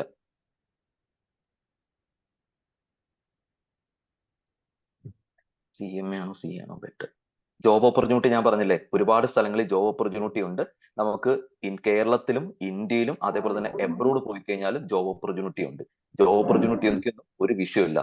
നമ്മൾ കണ്ടുപിടിക്കേണ്ട താമസം മാത്രമേ ഉള്ളൂ. നമ്മൾ ജസ്റ്റ് ഒന്ന് അന്വേഷിക്കുക. ഈ ഓപ്പർച്യൂണിറ്റീസ് ഒക്കെ നമ്മൾ വീട്ടിലിരുന്ന് കഴിഞ്ഞാൽ നമുക്ക് ഓപ്പർച്യൂണിറ്റീസ് കിട്ടത്തില്ല. നമ്മളിപ്പോ ഗൾഫിലേക്ക് പോയി തന്നെ നമ്മൾ സെർച്ച് ചെയ്യണം. അത്യാവശ്യം ഇന്റർവ്യൂവും കാര്യങ്ങളൊക്കെ ഒന്ന് അറ്റൻഡ് ചെയ്ത് ഒന്ന് സെർച്ച് ചെയ്യുമ്പോൾ നമുക്ക് ഓട്ടോമാറ്റിക്കായിട്ട് നമുക്കത് ക്യാപ്ചർ ചെയ്യാനായിട്ട് പറ്റും.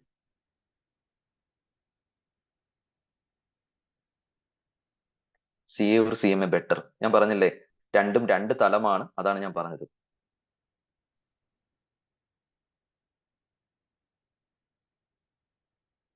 ഇനി വേറെ എന്തെങ്കിലും ഡൗട്ട്?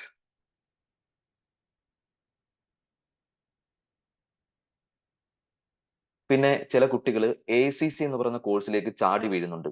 ACCA അതും നിങ്ങൾ ഓർക്കണം. അതും മറ്റൊരു ഒരു ചതിയാണ്. അത് ഓർത്തിട്ട് വേണം ആ കോഴ്സിലേക്ക് ജോയിൻ ചെയ്യാൻ, ACCAക്ക്.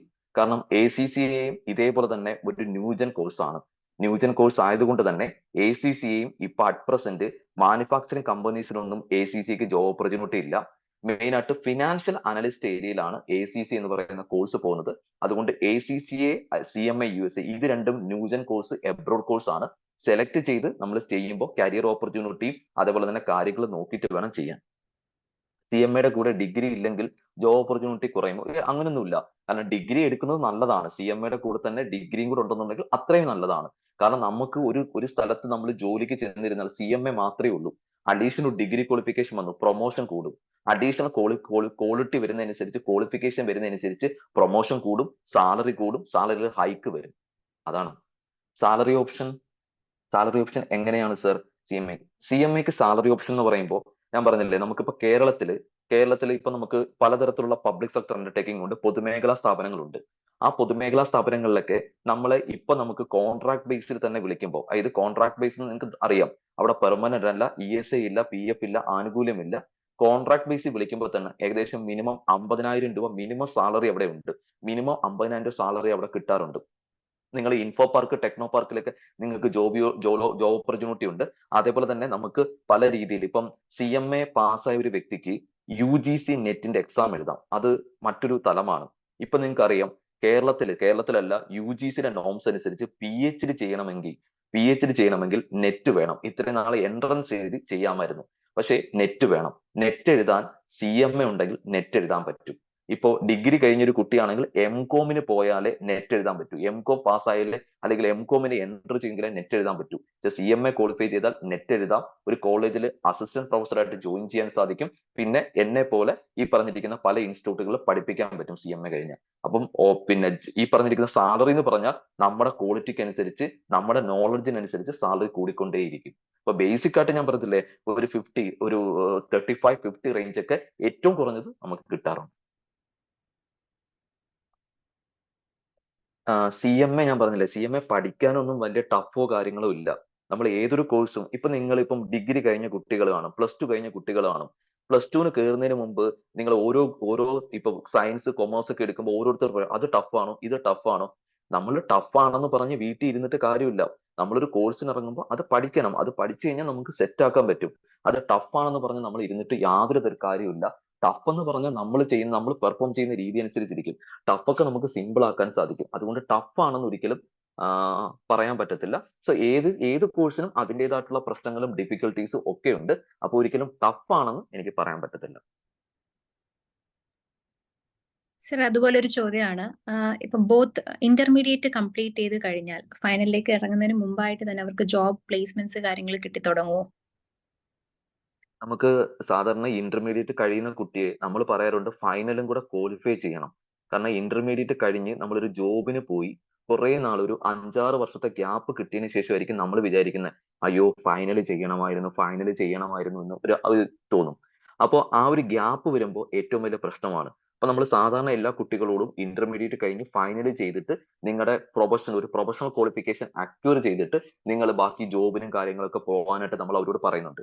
ഇന്റർമീഡിയറ്റ് കഴിഞ്ഞാൽ നമുക്ക് ജോബ് ഓപ്പർച്യൂണിറ്റി ഉണ്ട്. ഇന്റർമീഡിയറ്റ് കഴിഞ്ഞാൽ നമുക്ക് പോകാൻ പറ്റും. ഇപ്പൊ PSC തന്നെ പല പോസ്റ്റുകളിൽ CMA ഇന്റർമീഡിയറ്റ് അവിടെ ഈ പറഞ്ഞിരിക്കുന്ന PSC അപ്രൂവ് ചെയ്തിട്ടുണ്ട്. അപ്പൊ തന്നെ നമുക്ക് ഈ പറഞ്ഞ ഗവൺമെന്റ് ഏരിയാസിൽ നമുക്ക് CMA ഇന്റർമീഡിയറ്റ് ക്വാളിഫിക്കേഷനിൽ നമുക്ക് എക്സാംസും കാര്യങ്ങളൊക്കെ അറ്റൻഡ് ചെയ്യാൻ പറ്റും. CMA ഇന്റർമീഡിയറ്റ് പാസ്സായാൽ നമുക്ക് ജോബ് ഓപ്പർച്യൂണിറ്റിക്ക് എൻട്രി ചെയ്യാം. പക്ഷെ ഫൈനൽ പാസ്സായി നിൽക്കുന്നതാണ് ഏറ്റവും നല്ലത്. പേരിന്റെ കൂടെ CMA എന്ന് പറയുന്ന ഒരു പേര്. ഇപ്പൊ എന്റെ അച്ഛൻ എനിക്കിട്ട പേര് സനൽ എന്നാണ്. എന്റെ അച്ഛന്റെ പേര് സ്വാമിനാഥൻ എന്നാണ്. അപ്പോ ഞാൻ സനൽ സ്വാമിനാഥൻ എന്നാണ് എന്റെ പേര്. ആ പേരിനെ ഞാൻ മോഡിഫൈ ചെയ്തു, CMA സനൽ സ്വാമിനാഥൻ ആക്കി.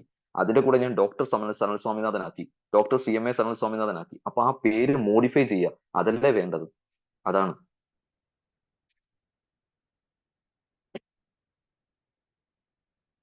ഇനി വേറെ സർ, അതുപോലെ ഇന്റർമീഡിയറ്റ് ഫൈനല് ബോത്ത് ഗ്രൂപ്പ്, 2 ഗ്രൂപ്പുകളായിട്ടാണല്ലോ പരീക്ഷ നടക്കുന്നത്. അപ്പം ഓക്കെ. അത് സിംഗിൾ ആയിട്ട് എഴുതുന്നതാണോ ബെറ്റർ, അതോ ബോത്ത് ഗ്രൂപ്പ് ഒരുമിച്ച് എഴുതുന്നതാണോ ബെറ്റർ? അതിന്റെ ബെനിഫിറ്റ്സ് എന്തെങ്കിലും എങ്ങനെയാണ് വരുന്നത്, ഒന്ന് എക്സ്പ്ലെയിൻ ചെയ്യാമോ സർ? നമുക്ക് CMA ഇന്റർമീഡിയറ്റ് നമുക്ക് CMA ഇന്റർമീഡിയറ്റ് 2 ഗ്രൂപ്പ് ഉണ്ട്. ആ 2 ഗ്രൂപ്പും വേണേ ഒരുമിച്ച് എഴുതാം, അല്ലെങ്കിൽ സെപ്പറേറ്റ് എഴുതാം. ഒരു ഗ്രൂപ്പ് പാസ് ആയതിനു ശേഷം അടുത്ത ഗ്രൂപ്പിലേക്ക് എഴുതാം. ഇപ്പൊ 2 ഗ്രൂപ്പും ഒരുമിച്ച് എഴുതുമ്പോൾ 8 ദിവസമാണ് എക്സാം.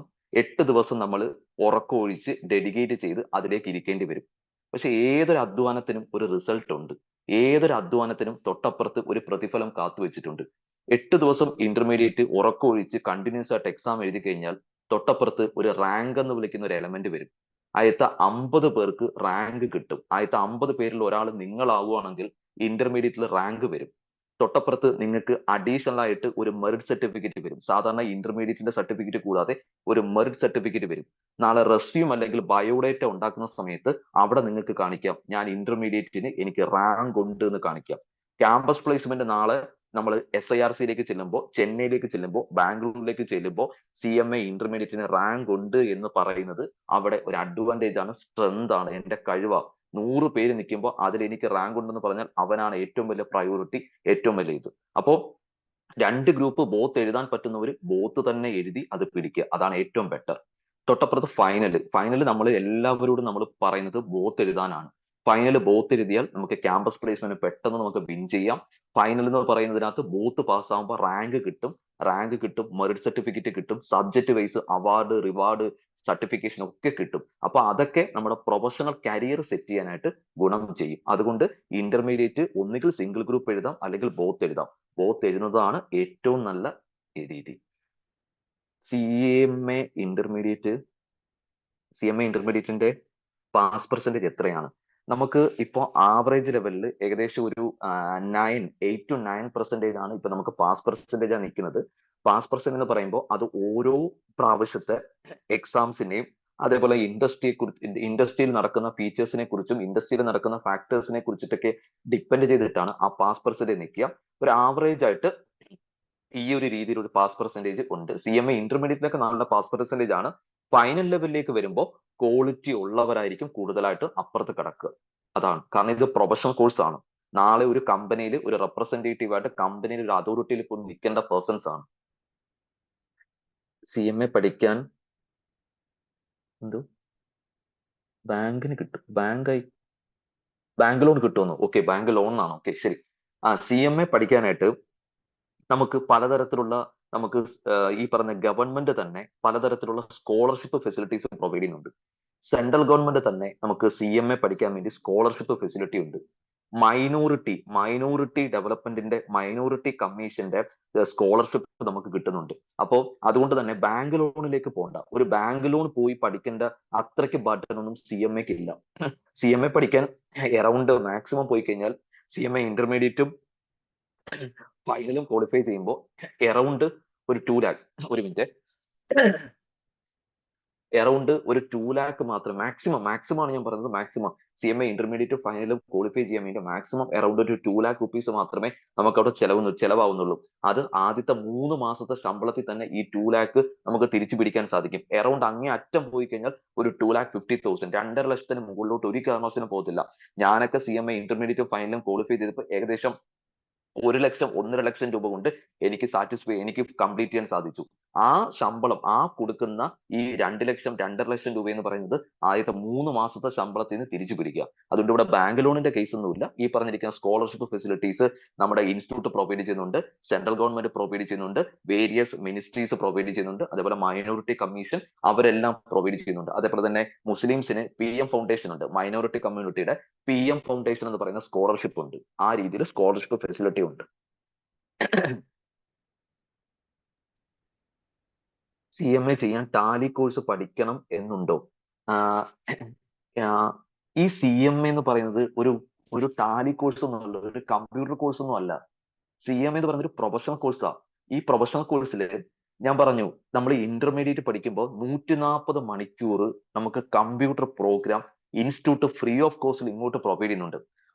ആ 140 മണിക്കൂർ കമ്പ്യൂട്ടർ കോഴ്സിൽ നമുക്ക് MS ഓഫീസ് ആയിട്ടുള്ള വേഡ്, എക്സൽ, പവർ പോയിന്റ് ഈ കാര്യങ്ങൾ മൊത്തം അവിടെ കിട്ടും. ഇത് കൂടാതെ തന്നെ ടാലി പ്രൊവൈഡ് ചെയ്യും. അതേപോലെ തന്നെ സാപ്പ് എന്ന് വിളിക്കുന്ന ERP സോഫ്റ്റ്വെയർ അവിടെ കിട്ടും. അപ്പൊ അഡീഷണൽ ആയിട്ട് ഇതിന്റെ കൂടെ ഒരു കമ്പ്യൂട്ടർ സർട്ടിഫിക്കറ്റ് തന്നെ, ഒരു IT സർട്ടിഫിക്കറ്റ് തന്നെ കിട്ടും. അതാണ് ഇവിടെ പ്രത്യേകിച്ച് ടാലി ഒന്നും, നിങ്ങൾ ടാലി പഠിച്ചുകൊണ്ട് ഇവിടെ പ്രത്യേകിച്ച് ഗുണമൊന്നുമില്ല. ടാലി പഠിക്കാൻ +2 കൊമേഴ്സ് അറിയാവുന്ന ഒരു വ്യക്തി, ജേർണൽ എൻട്രി അറിയാവുന്ന ഒരു വ്യക്തി ഒറ്റ ദിവസം കൊണ്ട് ടാലി അവിടെ കംപ്ലീറ്റ് ചെയ്യാൻ പറ്റും. അതും ഈ കോഴ്സ് കവർ ചെയ്യും. ജനറൽ കാറ്റഗറി ഉള്ളവർക്ക് സ്കോളർഷിപ്പ് കിട്ടുമോ? നമുക്ക് ജനറൽ കാറ്റഗറിക്ക് നമുക്ക് സെൻട്രൽ ഗവൺമെന്റ് സ്കോളർഷിപ്പ് ഉണ്ട്. ആ സ്കോളർഷിപ്പ് കിട്ടിയും ഈ മൈനോറിറ്റി സ്കോളർഷിപ്പ് ഈ പറഞ്ഞ ജനറൽ കാറ്റഗറിക്ക് കിട്ടത്തില്ല.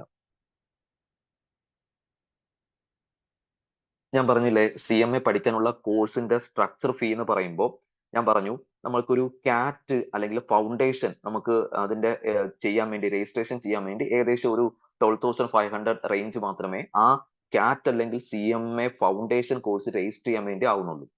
തൊട്ടപ്പുറത്ത് ഇന്റർമീഡിയറ്റ് രജിസ്റ്റർ ചെയ്യാൻ വേണ്ടി ഏകദേശം ഒരു 25,000, ഞാൻ സ്ലൈഡിൽ കാണിച്ചിട്ടുണ്ടായിരുന്നു, ഏകദേശം ഒരു 25,000 റേഞ്ച് ഇന്റർമീഡിയറ്റ് രജിസ്റ്റർ ചെയ്യാൻ വേണ്ടി. ഫൈനൽ രജിസ്റ്റർ ചെയ്യാൻ വേണ്ടി ഏകദേശം ഒരു 25,000 റേഞ്ച്. അപ്പം രജിസ്ട്രേഷൻ ഫീസ് തന്നെ ഈ പറഞ്ഞിരിക്കുന്ന 3 സ്റ്റേജ് കവർ ചെയ്യുമ്പോൾ രജിസ്ട്രേഷൻ ഫീസ് ഏകദേശം മാക്സിമം അങ്ങേയറ്റം 50,000, 60, ഒരു 65 രൂപയ്ക്കകത്ത് രജിസ്ട്രേഷൻ ഫീസ് നിൽക്കും. പിന്നെ ബാക്കി കോച്ചിങ്ങിന്റെ ഫീസാണ്, കോച്ചിങ്ങിന്റെയും എക്സാമിന്റെ ഫീസാണ് ആ രീതിയിൽ നിൽക്കുക. അപ്പൊ രജിസ്ട്രേഷന്റെ എല്ലാം ഈ 3 ലെവലിലെ രജിസ്ട്രേഷൻ കഴിയുമ്പോൾ ഒരു 60,000 രൂപ, 65,000 രൂപയാണ് അവിടെ നമുക്ക് രജിസ്ട്രേഷന്റെ ഫീസ് ആവുക. പിന്നെ ബാക്കിയുള്ള കോച്ചിങ് ഫീ, ഈ രജിസ്ട്രേഷൻ ഫീസിൽ സ്റ്റഡി മെറ്റീരിയൽ ഉണ്ട്, ബാക്കിയുള്ള വെബിനാർസ് അറ്റൻഡ് ചെയ്യാൻ പറ്റും, ബാക്കിയുള്ള ഈ സ്കാനേഴ്സ്, സജസ്റ്റ് ആൻസേഴ്സ്, ഇങ്ങനെയുള്ളതെല്ലാം നമ്മുടെ ഇൻസ്റ്റിറ്റ്യൂട്ടിന്റെ വെബ്സൈറ്റിൽ നമുക്ക് പ്രൊവൈഡ് ചെയ്യാം. ഇത് കൂടാതെ നമുക്കൊരു കോച്ചിങ് വേണം. ഒരു കോച്ചിങ് ഇല്ലാതെ നമുക്ക് ഒരിക്കലും പെർഫോം ചെയ്യാൻ പറ്റത്തില്ല. അപ്പൊ ഒരു കോച്ചിങ് കിട്ടാൻ വേണ്ടിയിട്ട് നമ്മൾ ഏതെങ്കിലും ഒരു ഇൻസ്റ്റിറ്റ്യൂട്ടിൽ പോയിട്ട് നമ്മൾ കോച്ചിങ്ങിന് ജോയിൻ ചെയ്യും. കോച്ചിങ്ങിന്റെ ഫീ അഡീഷണൽ ആവും. ഇതാണുള്ളത്. CMA കൂടെ CS എടുക്കാൻ പറ്റുമോ? അതാണ് ഏറ്റവും വലിയൊരു അഡ്വാൻറ്റേജ്. ഞാനത് പറയാൻ വിട്ടുപോയി. CMA കഴിഞ്ഞാൽ CS-ന്റെ ഇന്റർമീഡിയറ്റില് 2 പേപ്പർ എക്സംഷൻ ഉണ്ട്. CS കംപ്ലീറ്റ് എഴുതണ്ട. CMA കഴിഞ്ഞു കഴിഞ്ഞാൽ നേരെ CS-ലേക്ക് ജോയിൻ ചെയ്യാൻ CS-ന് പേപ്പർ എക്സംഷൻ ഉണ്ട്. അതുകൊണ്ട് തന്നെ അവിടെ എക്സംഷൻ ക്ലെയിം ചെയ്ത് ബാക്കിയുള്ള പേപ്പർ എഴുതിയാൽ മതി. CMA കൂടെ CS കൊണ്ടുപോകാൻ പറ്റുമെന്ന് ചോദിച്ചു കഴിഞ്ഞാൽ രണ്ടും രണ്ടാണ്. CMA എന്ന് പറഞ്ഞാൽ പോസ്റ്റ് ആണ്, CS എന്ന് പറഞ്ഞാൽ ലോ ആണ്. അപ്പൊ അതുകൊണ്ട് തന്നെ CMA കഴിഞ്ഞിട്ട് CS-ന് പോകുന്നതാണ് ഏറ്റവും വലിയ അഡ്വാൻറ്റേജ്. CMA കൂടെ CS കൊണ്ടുപോകുമ്പോൾ അഡീഷണൽ എഫേർട്ട് എടുക്കും. അതേസമയം CMA കഴിഞ്ഞാൽ അപ്പുറത്ത് പേപ്പർ എക്സംഷൻ കിട്ടും. അതുകൊണ്ട് തന്നെ നമുക്ക് അങ്ങനെ പോവാം. അപ്പൊ രണ്ടും കൂടെ ഒരുമിച്ച് കൊണ്ടുപോകുന്നതിനേക്കാൾ CMA കഴിഞ്ഞിട്ട് CS-ന് പോകുന്നതാണ് നല്ലത്. Is MBA with ACC good? ഈ ഞാൻ പറഞ്ഞില്ലേ, ഞാൻ ആദ്യമേ പറഞ്ഞു, ഈ പലതരത്തിലുള്ള ആൾക്കാർ പലതരത്തിലുള്ള അഡ്വർടൈസ്മെന്റ് ഇടും. അപ്പൊ അതിനകത്ത് ആ അഡ്വർടൈസ്മെന്റിൽ കയറി നിങ്ങൾ ചാടി കയറി വീണ് പോകരുത്. MBA വിത്ത് ACC എന്ന് പറയുമ്പോൾ രണ്ടും 2 തലമാണ്.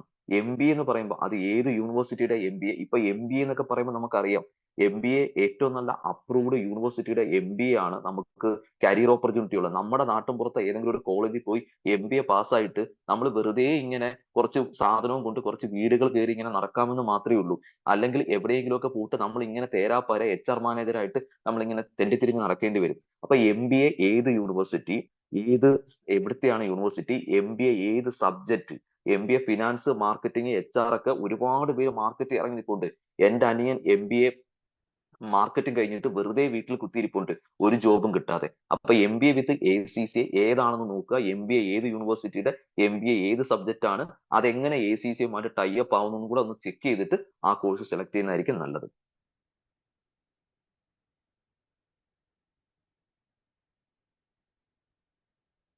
ഞാൻ PhD MS university, Manonmani and Sundaranar university, Tamil Nadu. അതിൽ ഞാൻ ഇന്റർനാഷണൽ മാർക്കറ്റിംഗിൽ. സാർ ഡോക്ടറാണല്ലേ?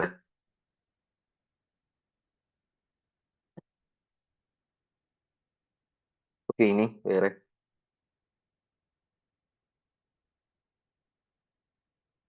എന്തെങ്കിലുമൊക്കെ ഡൗട്ട് ഉണ്ടോ ചോദിച്ചോ. നമ്മളൊരു കോഴ്സ് സെലക്ട് ചെയ്യുമ്പോൾ എല്ലാ കാര്യങ്ങളും അറിയണം. അതിന്റെ എല്ലാ തലങ്ങളും അറിഞ്ഞ് അതിന്റെ നമ്മൾ പറയും പിന്നെ അതിനെന്തെങ്കിലുമൊക്കെ പ്രശ്നങ്ങളുണ്ടോ, ആ പ്രശ്നങ്ങളൊക്കെ കണ്ടുപിടിച്ച് നമ്മുടെ ലൈഫ് സെറ്റ് ചെയ്യാൻ പറ്റുന്ന ഒരു കോഴ്സ് അത് സെലക്ട് ചെയ്യുക.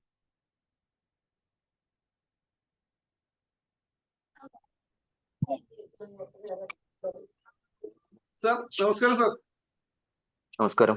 സാറിന്റെ കോൺടാക്ട് നമ്പർ. സാർ ഇപ്പൊ വളാഞ്ചേരി എവിടെയാണ്? ഞാനിപ്പോ പാസ്യൂളി എന്ന് പറയുന്ന ഒരു ഇൻസ്റ്റിറ്റ്യൂട്ട് വന്നതാ ക്ലാസ് എടുക്കാൻ വേണ്ടിട്ട്. ഞാൻ എടപ്പാളാണ്. Okay okay okay. എന്റെ മോന് വേണ്ടിയിട്ടാണ് ഞാൻ സംസാരിക്കുന്നത്. ഓക്കെ.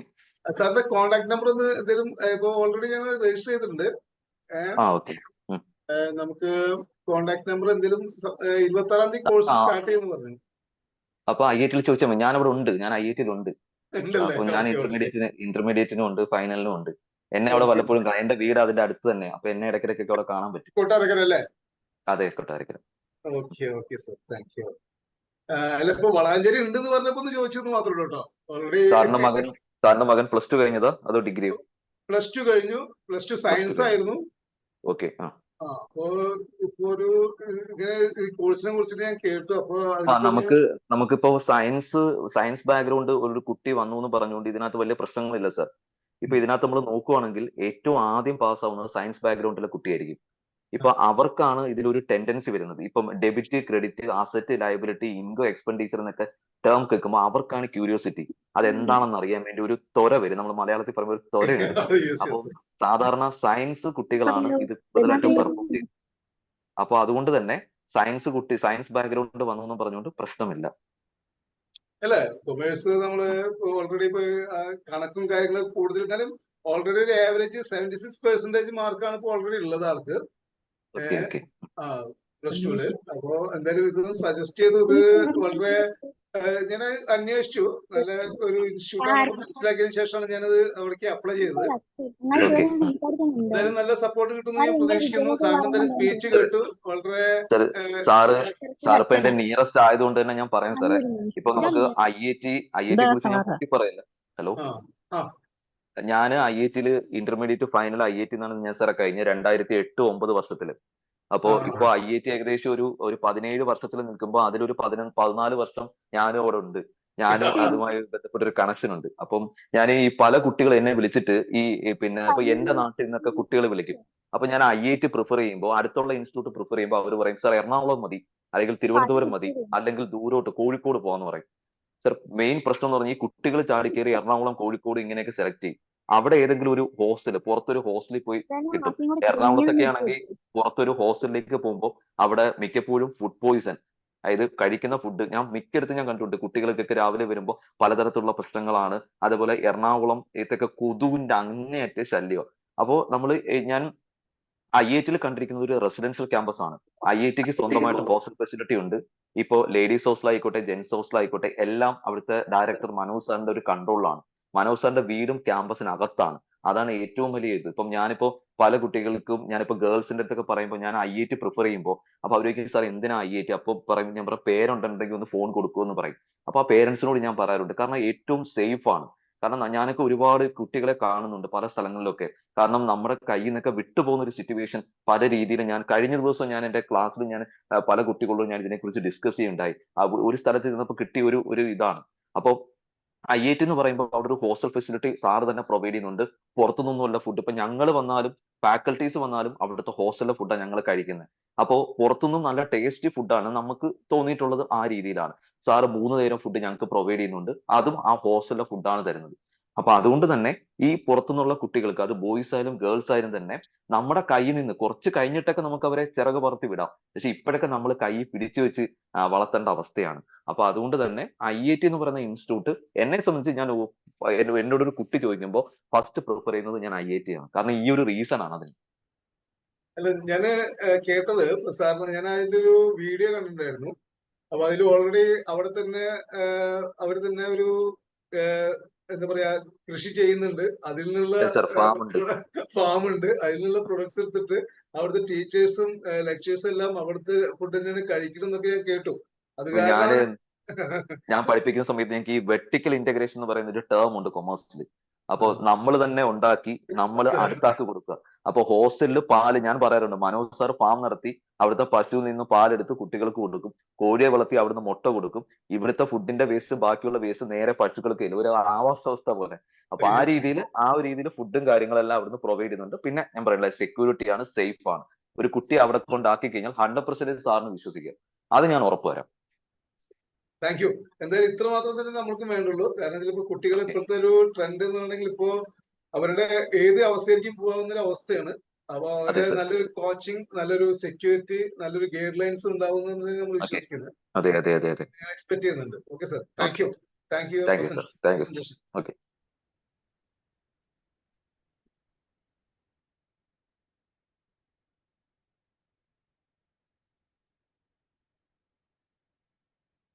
പാർവതി മാഡം, ഇനി വേറെ ആരെങ്കിലും?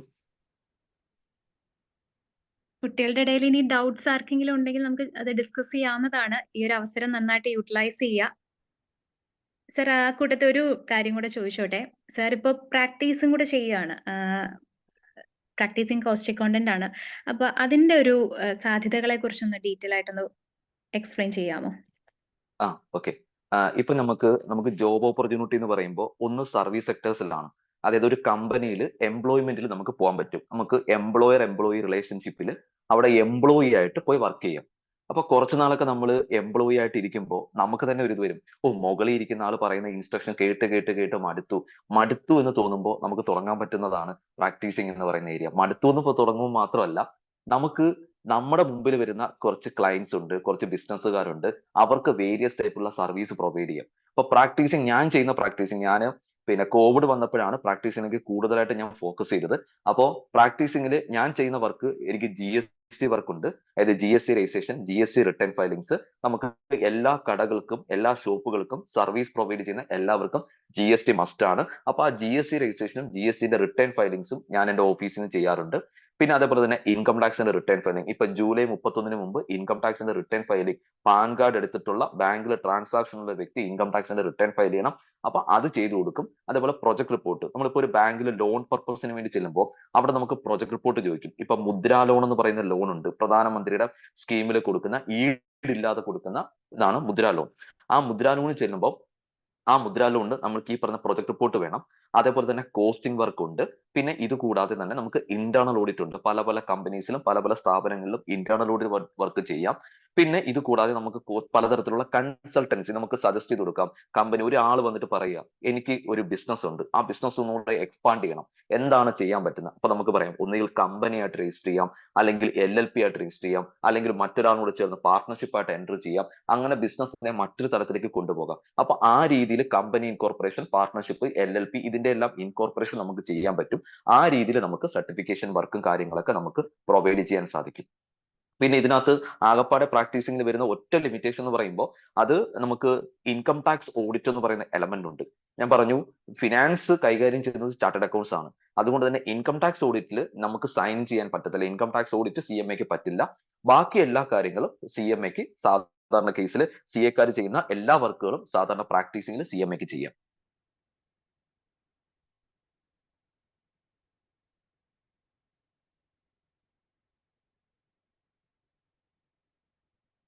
ഇനി എന്തെങ്കിലും ഡൗട്ട്സ്?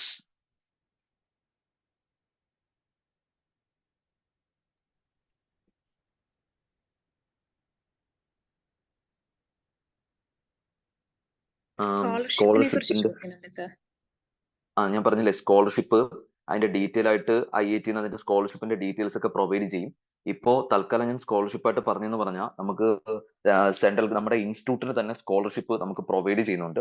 രജിസ്റ്റർ ചെയ്ത് കഴിഞ്ഞ് അതിന്റെ ഡീറ്റെയിൽസും കാര്യങ്ങളൊക്കെ അതിനൊരു പർട്ടിക്കുലർ ഡേറ്റിൽ ഇൻസ്റ്റിറ്റ്യൂട്ട് തന്നെ അനൗൺസ് ചെയ്യും. ആ പറയുന്ന സ്കോളർഷിപ്പിലേക്ക് നമുക്ക് ഡീറ്റെയിൽസും നമുക്ക് കാര്യങ്ങളൊക്കെ അതിനകത്ത് സെൻഡ് ചെയ്ത് കൊടുത്ത് ആ രീതിയിൽ അവർ നമ്മുടെ ഈ പറഞ്ഞിരിക്കുന്ന ഇൻകം കാര്യങ്ങളൊക്കെ എക്സാമിൻ ചെയ്തതിനു ശേഷം അതിന്റെ സ്കോളർഷിപ്പ് പ്രൊവൈഡ് ചെയ്യും. ഇത് കൂടാതെ ഈ പറഞ്ഞിരിക്കുന്ന SC ST OBC കാറ്റഗറി ഉള്ളവർക്ക് ഈ കൺസേൺഡ് മൈനോറിറ്റി കമ്മ്യൂണിറ്റി ഈ പറഞ്ഞിരിക്കുന്ന സ്കോളർഷിപ്പ് കൊടുക്കുന്നുണ്ട്. മറ്റൊന്ന് ഞാൻ പറഞ്ഞു, ദാറ്റ് ഈസ് മുസ്ലിം കമ്മ്യൂണിറ്റിക്ക് ഉള്ളവർക്ക് PM ഫൗണ്ടേഷൻ എന്ന് പറയുന്ന സ്കോളർഷിപ്പ് ഉണ്ട്. അങ്ങനെ പലതരത്തിലുള്ള സ്കോളർഷിപ്പ് ഉണ്ട്. അതേപോലെ തന്നെ NSSൽ നായർ സർവീസിൽ അംഗമായിട്ടുള്ള ആൾക്കാരുണ്ടെങ്കിൽ, NSSൽ ഉണ്ടെന്നുണ്ടെങ്കിൽ NSSന്റെ പലതരത്തിലുള്ള താലൂക്ക് യൂണിയൻസ് CA CMA പഠിക്കുന്നവർക്ക് അസിസ്റ്റൻസ് പ്രൊവൈഡ് ചെയ്യുന്നുണ്ട്. അതേപോലെ SNDPയുടെ കരയോഗം ബേസ് ചെയ്തിട്ട് അവരും ഈ പറഞ്ഞ രീതിയിൽ CA CMA പഠിക്കുന്നവർക്ക് ഈ പറഞ്ഞിരിക്കുന്ന രീതിയിൽ സ്കോളർഷിപ്പ് പ്രൊവൈഡ് ചെയ്യുന്നുണ്ട്, അവരും ചെയ്യുന്നുണ്ട്. നമ്മളെ സംബന്ധിച്ച് ഈ ബാങ്ക് ലോണിലേക്ക് പോകുമ്പോൾ ബാങ്ക് ലോൺ അതിന്റെ അത്യാവശ്യം ബാങ്ക് ലോണിന്റെ കേസ് ഇല്ല. അപ്പൊ അതുകൊണ്ട് തന്നെ ഞാൻ ഈ പറഞ്ഞ അത്യാവശ്യം നമുക്ക് ഉള്ള ചെറിയൊരു ഒരു 2-2.5 ലക്ഷം രൂപയുടെ ആവശ്യമേ ഉള്ളൂ. അത് ഈ പറയുന്ന രീതിയിൽ നമുക്ക് ഏതെങ്കിലുമൊക്കെ സ്കോളർഷിപ്പ് വഴിയോ ഫിനാൻഷ്യൽ അസിസ്റ്റൻസ് വഴിയോ നമുക്ക് അതിന്റെ സപ്പോർട്ടിങ് കിട്ടും. IITയുടെ CMA കോച്ചിങ്ങിന്റെ ഫീസ് അത് ഡീറ്റെയിൽസ് ആയിട്ട് അവിടുന്ന് പ്രൊവൈഡ് ചെയ്യും. അതിനെക്കുറിച്ച് IITയുടെ ഒഫീഷ്യൽസ് അതിനെക്കുറിച്ച് നിങ്ങൾക്ക് പറഞ്ഞു തരും, IITയുടെ ഫീസിന്റെ സ്ട്രക്ചറിനെ കുറിച്ചൊക്കെ. പിന്നെ IIT എന്ന് പറയുന്ന ഒരു പ്രൊഫഷണൽ ക്യാമ്പസിനെ കുറിച്ച് ജസ്റ്റ് ഒന്ന് പറയണം. ഞാൻ ഇപ്പൊ എന്തായാലും ഇൻസ്റ്റിറ്റ്യൂട്ടിനെ കുറിച്ചൊക്കെ ഞാൻ പറഞ്ഞേ, IIT കുറിച്ചും കൂടെ ജസ്റ്റ് ഒന്ന് കാര്യങ്ങളൊന്ന് സംസാരിച്ചു. കാരണം IIT കുറിച്ചിട്ടൊക്കെ വീഡിയോസും കാര്യങ്ങളൊക്കെ നിങ്ങൾ കണ്ടിട്ടുണ്ടായിരിക്കും. അപ്പോൾ IIT കുറിച്ച് ഏറ്റവും കൂടുതൽ പറയാനായിട്ട് യോഗ്യത എനിക്കാണെന്നാണ് എനിക്ക് തോന്നുന്നത്.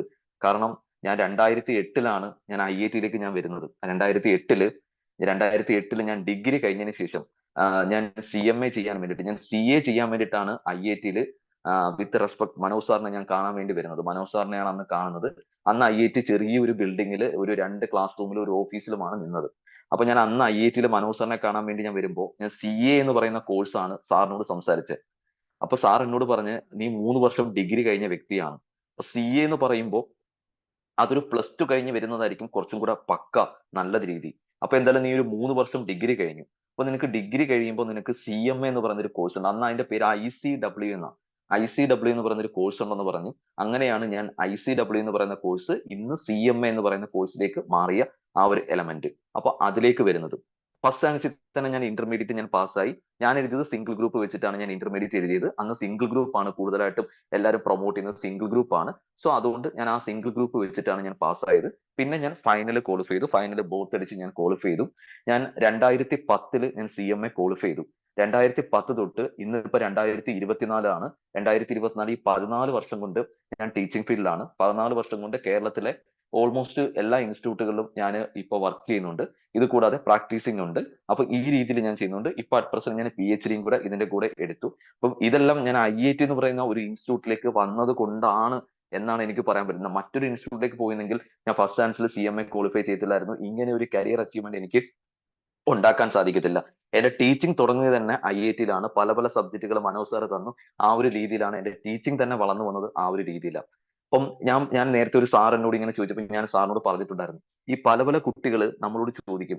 ഇപ്പൊ എന്റെ നാട്ടിലൊക്കെ ഉള്ള കുട്ടികൾ പറയും എറണാകുളത്ത് പോവാം, അല്ലെങ്കിൽ തിരുവനന്തപുരത്ത് പോവാം, അല്ലെങ്കിൽ കോഴിക്കോട് പോവാം എന്നൊക്കെ പറയും. ഇപ്പൊ എറണാകുളം എന്ന് പറയുന്ന ഒരു സ്ഥലത്തേക്ക് നമ്മൾ ഒരു കുട്ടീനെ അയക്കുമ്പോൾ പേരൻസിന് അത്രയ്ക്ക് വിശ്വാസമുള്ള ഒരു പ്ലേസിലേക്ക് ആയിരിക്കണം ഒരു കുട്ടിയെ അയക്കേണ്ടത്. ഇപ്പോൾ ഉള്ള കാലഘട്ടം എന്ന് പറഞ്ഞാൽ വല്ലാത്തൊരു കാലഘട്ടമാണ് ഇപ്പൊ പോകുന്നത്. കാരണം എനിക്കും വളർന്നു വരുന്ന ഒരു 3.5 വയസ്സുള്ള ഒരു ചെറുക്കനുണ്ട്.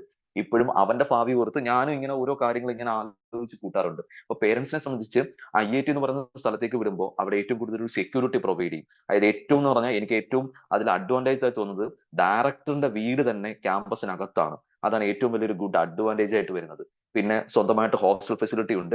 നമ്മൾ ഈ എറണാകുളത്തൊക്കെ പോകുമ്പോൾ പുറത്തുനിന്ന് ഹോസ്റ്റലിൽ നിന്നൊക്കെ ഫുഡ് കഴിക്കും. മിക്കപ്പോഴും ഫുഡ് പോയിസൺ ആയിരിക്കും കുട്ടികൾക്ക് വരുന്നത്. അതേപോലെ കൊതുകിന്റെ ശല്യം, അന്യായ കൊതുകിന്റെ ശല്യം, വെള്ളം കിട്ടത്തില്ല, ക്ലോറിൻ വെള്ളമായിരിക്കും. അതേപോലെ പ്രോപ്പർ ആയിട്ട് നമുക്ക് പഠിക്കാൻ പറ്റത്തില്ല. പിന്നെ മൊബൈലാണ് ഏറ്റവും വലിയ ഒരു നമ്മളെ നശിപ്പിക്കുന്ന ഒരു സാധനം മൊബൈൽ. ആ മൊബൈലിന് ഒരു റെസ്ട്രിക്ഷൻ കൊടുത്താൽ, ഒന്ന് മൊബൈൽ ഉപയോഗിക്കേണ്ടെന്നൊന്നും പറയുന്നില്ല, ഉപയോഗിക്കണം, അത്യാവശ്യത്തിന് മാത്രം മൊബൈൽ ഫോൺ ഉപയോഗിക്കണം. നമ്മുടെ കയ്യിൽ നിന്ന് ഒരു കുട്ടി മറ്റൊരു കൺട്രോളിലേക്ക് പോകുമ്പോൾ, ഇപ്പൊ വേറൊരു സ്ഥലത്തേക്ക് പോകുമ്പോൾ, പുറത്തൊരു ഹോസ്റ്റലിലേക്ക് പോവുക, നമ്മുടെ കയ്യിൽ നിന്ന് കൺട്രോൾ പോകും. ഇനി കുട്ടി എപ്പോഴും മൊബൈലിൽ ഇങ്ങനെ തോണ്ടിക്കൊണ്ടിരിക്കത്തേ ഉള്ളൂ. ഇൻസ്റ്റ, FB, വാട്സപ്പ് ഇതിങ്ങനെ തോണ്ടിക്കൊണ്ടിരിക്കുന്ന പരിപാടിയായിരിക്കും. അവിടെ പ്രത്യേകിച്ച് ഒരു കാര്യങ്ങളും നടക്കത്തില്ല. അപ്പൊ ഇങ്ങനെ ഒരു റെസിഡൻഷ്യൽ ക്യാമ്പസിലേക്ക് ആ കുട്ടിയെ വിടുമ്പോൾ, പ്രത്യേകിച്ച് ഗേൾസിനെയൊക്കെ വിടുമ്പോൾ, അത് 100% പേരൻസിനെ സംബന്ധിച്ച് അത് ഞാൻ ഉറപ്പു തരാം.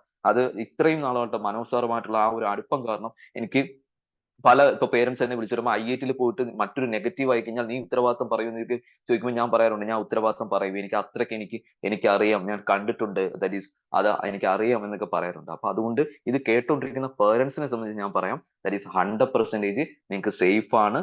ഒരു പെൺകുട്ടി ആയിക്കോട്ടെ അല്ലെങ്കിൽ ഒരു ആൺകുട്ടി ആയിക്കോട്ടെ, അവിടെ സേഫ് ആയിട്ട് നിങ്ങൾക്ക് അയക്കാനായിട്ട് സാധിക്കും.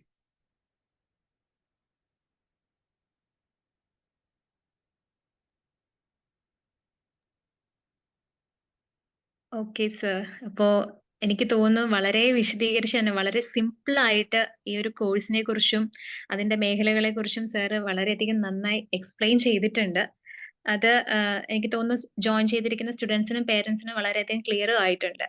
ഇനി ഡൗട്ട്സ് കാര്യങ്ങൾ ആർക്കെങ്കിലും ചോദിക്കാനുണ്ടെങ്കിൽ നമുക്ക് ഇപ്പൊ കമ്മ്യൂണിക്കേറ്റ് ചെയ്യാം, ഇല്ലെങ്കിൽ നമുക്കത് വൈൻഡപ്പിലേക്ക് പോവാം. ഓക്കെ. അപ്പൊ സർ, നമുക്ക് ഈ ഒരു സെഷൻ, ഈ ഒരു ടൈമില് നമ്മളുടെ പ്രത്യേകിച്ചും ഒരു കരിയർ ചൂസ് ചെയ്യുന്ന ഒരു ടൈമാണ് കുട്ടികളെ സംബന്ധിച്ച്, +2 ആണെങ്കിലും ഡിഗ്രി കഴിഞ്ഞ് നിൽക്കുന്ന കുട്ടികളെ സംബന്ധിച്ച്. അപ്പൊ കൊമേഴ്സ് മേഖലയിലെ ഓപ്പർച്യൂണിറ്റീസിനെ കുറിച്ച് പൊതുവെ ഒരു കുറച്ച് അവയർനെസ് ആണ് കുട്ടികളിലും പേരൻസിന്റെ ഇടയിലും ഉണ്ടായിരിക്കുന്നത്. ഒരു BCom MCom ലെവലിൽ മാത്രമാണ് ചിന്ത. അപ്പൊ അവിടെയാണ് നമ്മുടെ CA CMA പോലെയുള്ള കോഴ്സുകളുടെ ഇമ്പോർട്ടൻസും അതിന്റെ പ്രാധാന്യത്തെക്കുറിച്ച് നമുക്ക് കമ്മ്യൂണിക്കേറ്റ് ചെയ്യാൻ പറ്റുന്നത്. അപ്പൊ അതിൽ പ്രധാനപ്പെട്ട ഒരു ഏരിയ തന്നെയാണ് CMA, കോഴ്സ് മാനേജ്മെന്റ് അക്കൗണ്ടൻസി എന്ന് പറയുന്ന ഈ ഒരു പ്രൊഫഷൻ. അപ്പൊ അത് വളരെ മനോഹരമായും വളരെ വ്യക്തമായും ക്ലിയർ കട്ടായിട്ട് നമ്മുടെ കുട്ടികളിലേക്ക് സർ എത്തിച്ചു. Thanks for coming. ഇത്രയധികം തിരക്കുകളുടെ ഇടയിൽ നിന്നും നമുക്ക് വേണ്ടി 1 മണിക്കൂർ സമയം സർ സ്പെൻഡ് ചെയ്തു. അതുപോലെ കുട്ടികൾക്ക് ഈ ഒരു സെഷൻ വളരെയധികം ബെനിഫിഷ്യൽ ആയെന്ന് തന്നെ വിശ്വസിക്കുന്നു. അപ്പം എന്തെങ്കിലും തരത്തിൽ നിങ്ങൾക്ക് ഇനി കൂടുതൽ കോഴ്സുമായി ബന്ധപ്പെട്ട് അറിയണമെങ്കിൽ തീർച്ചയായിട്ടും നമ്മളെ കോൺടാക്ട് ചെയ്യാം. IIT പ്രൊഫഷണൽ ക്യാമ്പസ് നമ്മൾ CA-CMA കോച്ചിങ് ഇൻസ്റ്റിറ്റ്യൂട്ട് ആണ്. അതേപോലെ ICMA റെക്കഗ്നൈസ്ഡ് ഓറൽ കോച്ചിങ് സെന്ററും കൂടെയാണ് IIT പ്രൊഫഷണൽ ക്യാമ്പസ്. അപ്പോ അധികം ഇനി വൈൻഡപ്പിങ്കിൽ നമുക്ക് സെഷന്റെ അവസാനത്തിലേക്ക് എത്തിയിരിക്കുകയാണ്. നമുക്ക് എന്ത് ചെയ്യാം സർ? ഓക്കെ. അപ്പൊ thank you sir, thank you so much. Thank you, and once again congratulations on your achievement. PhD നമുക്ക് ഈ അടുത്താണ് സാറിന് കിട്ടിയിരിക്കുകയാണ്. അപ്പൊ വളരെയധികം സന്തോഷം അതിനും താങ്ക് യു. സാർ നമ്മളോടൊപ്പം ജോയിൻ ചെയ്തതിനും. അപ്പൊ thanks again, okay, once again. അതുപോലെ സ്റ്റുഡൻസിനും പേരൻസിനും ഈ ഒരു ടൈം അതിനുവേണ്ടി സ്പെൻഡ് ചെയ്യാൻ എത്തിയതിൽ താങ്ക്സ്.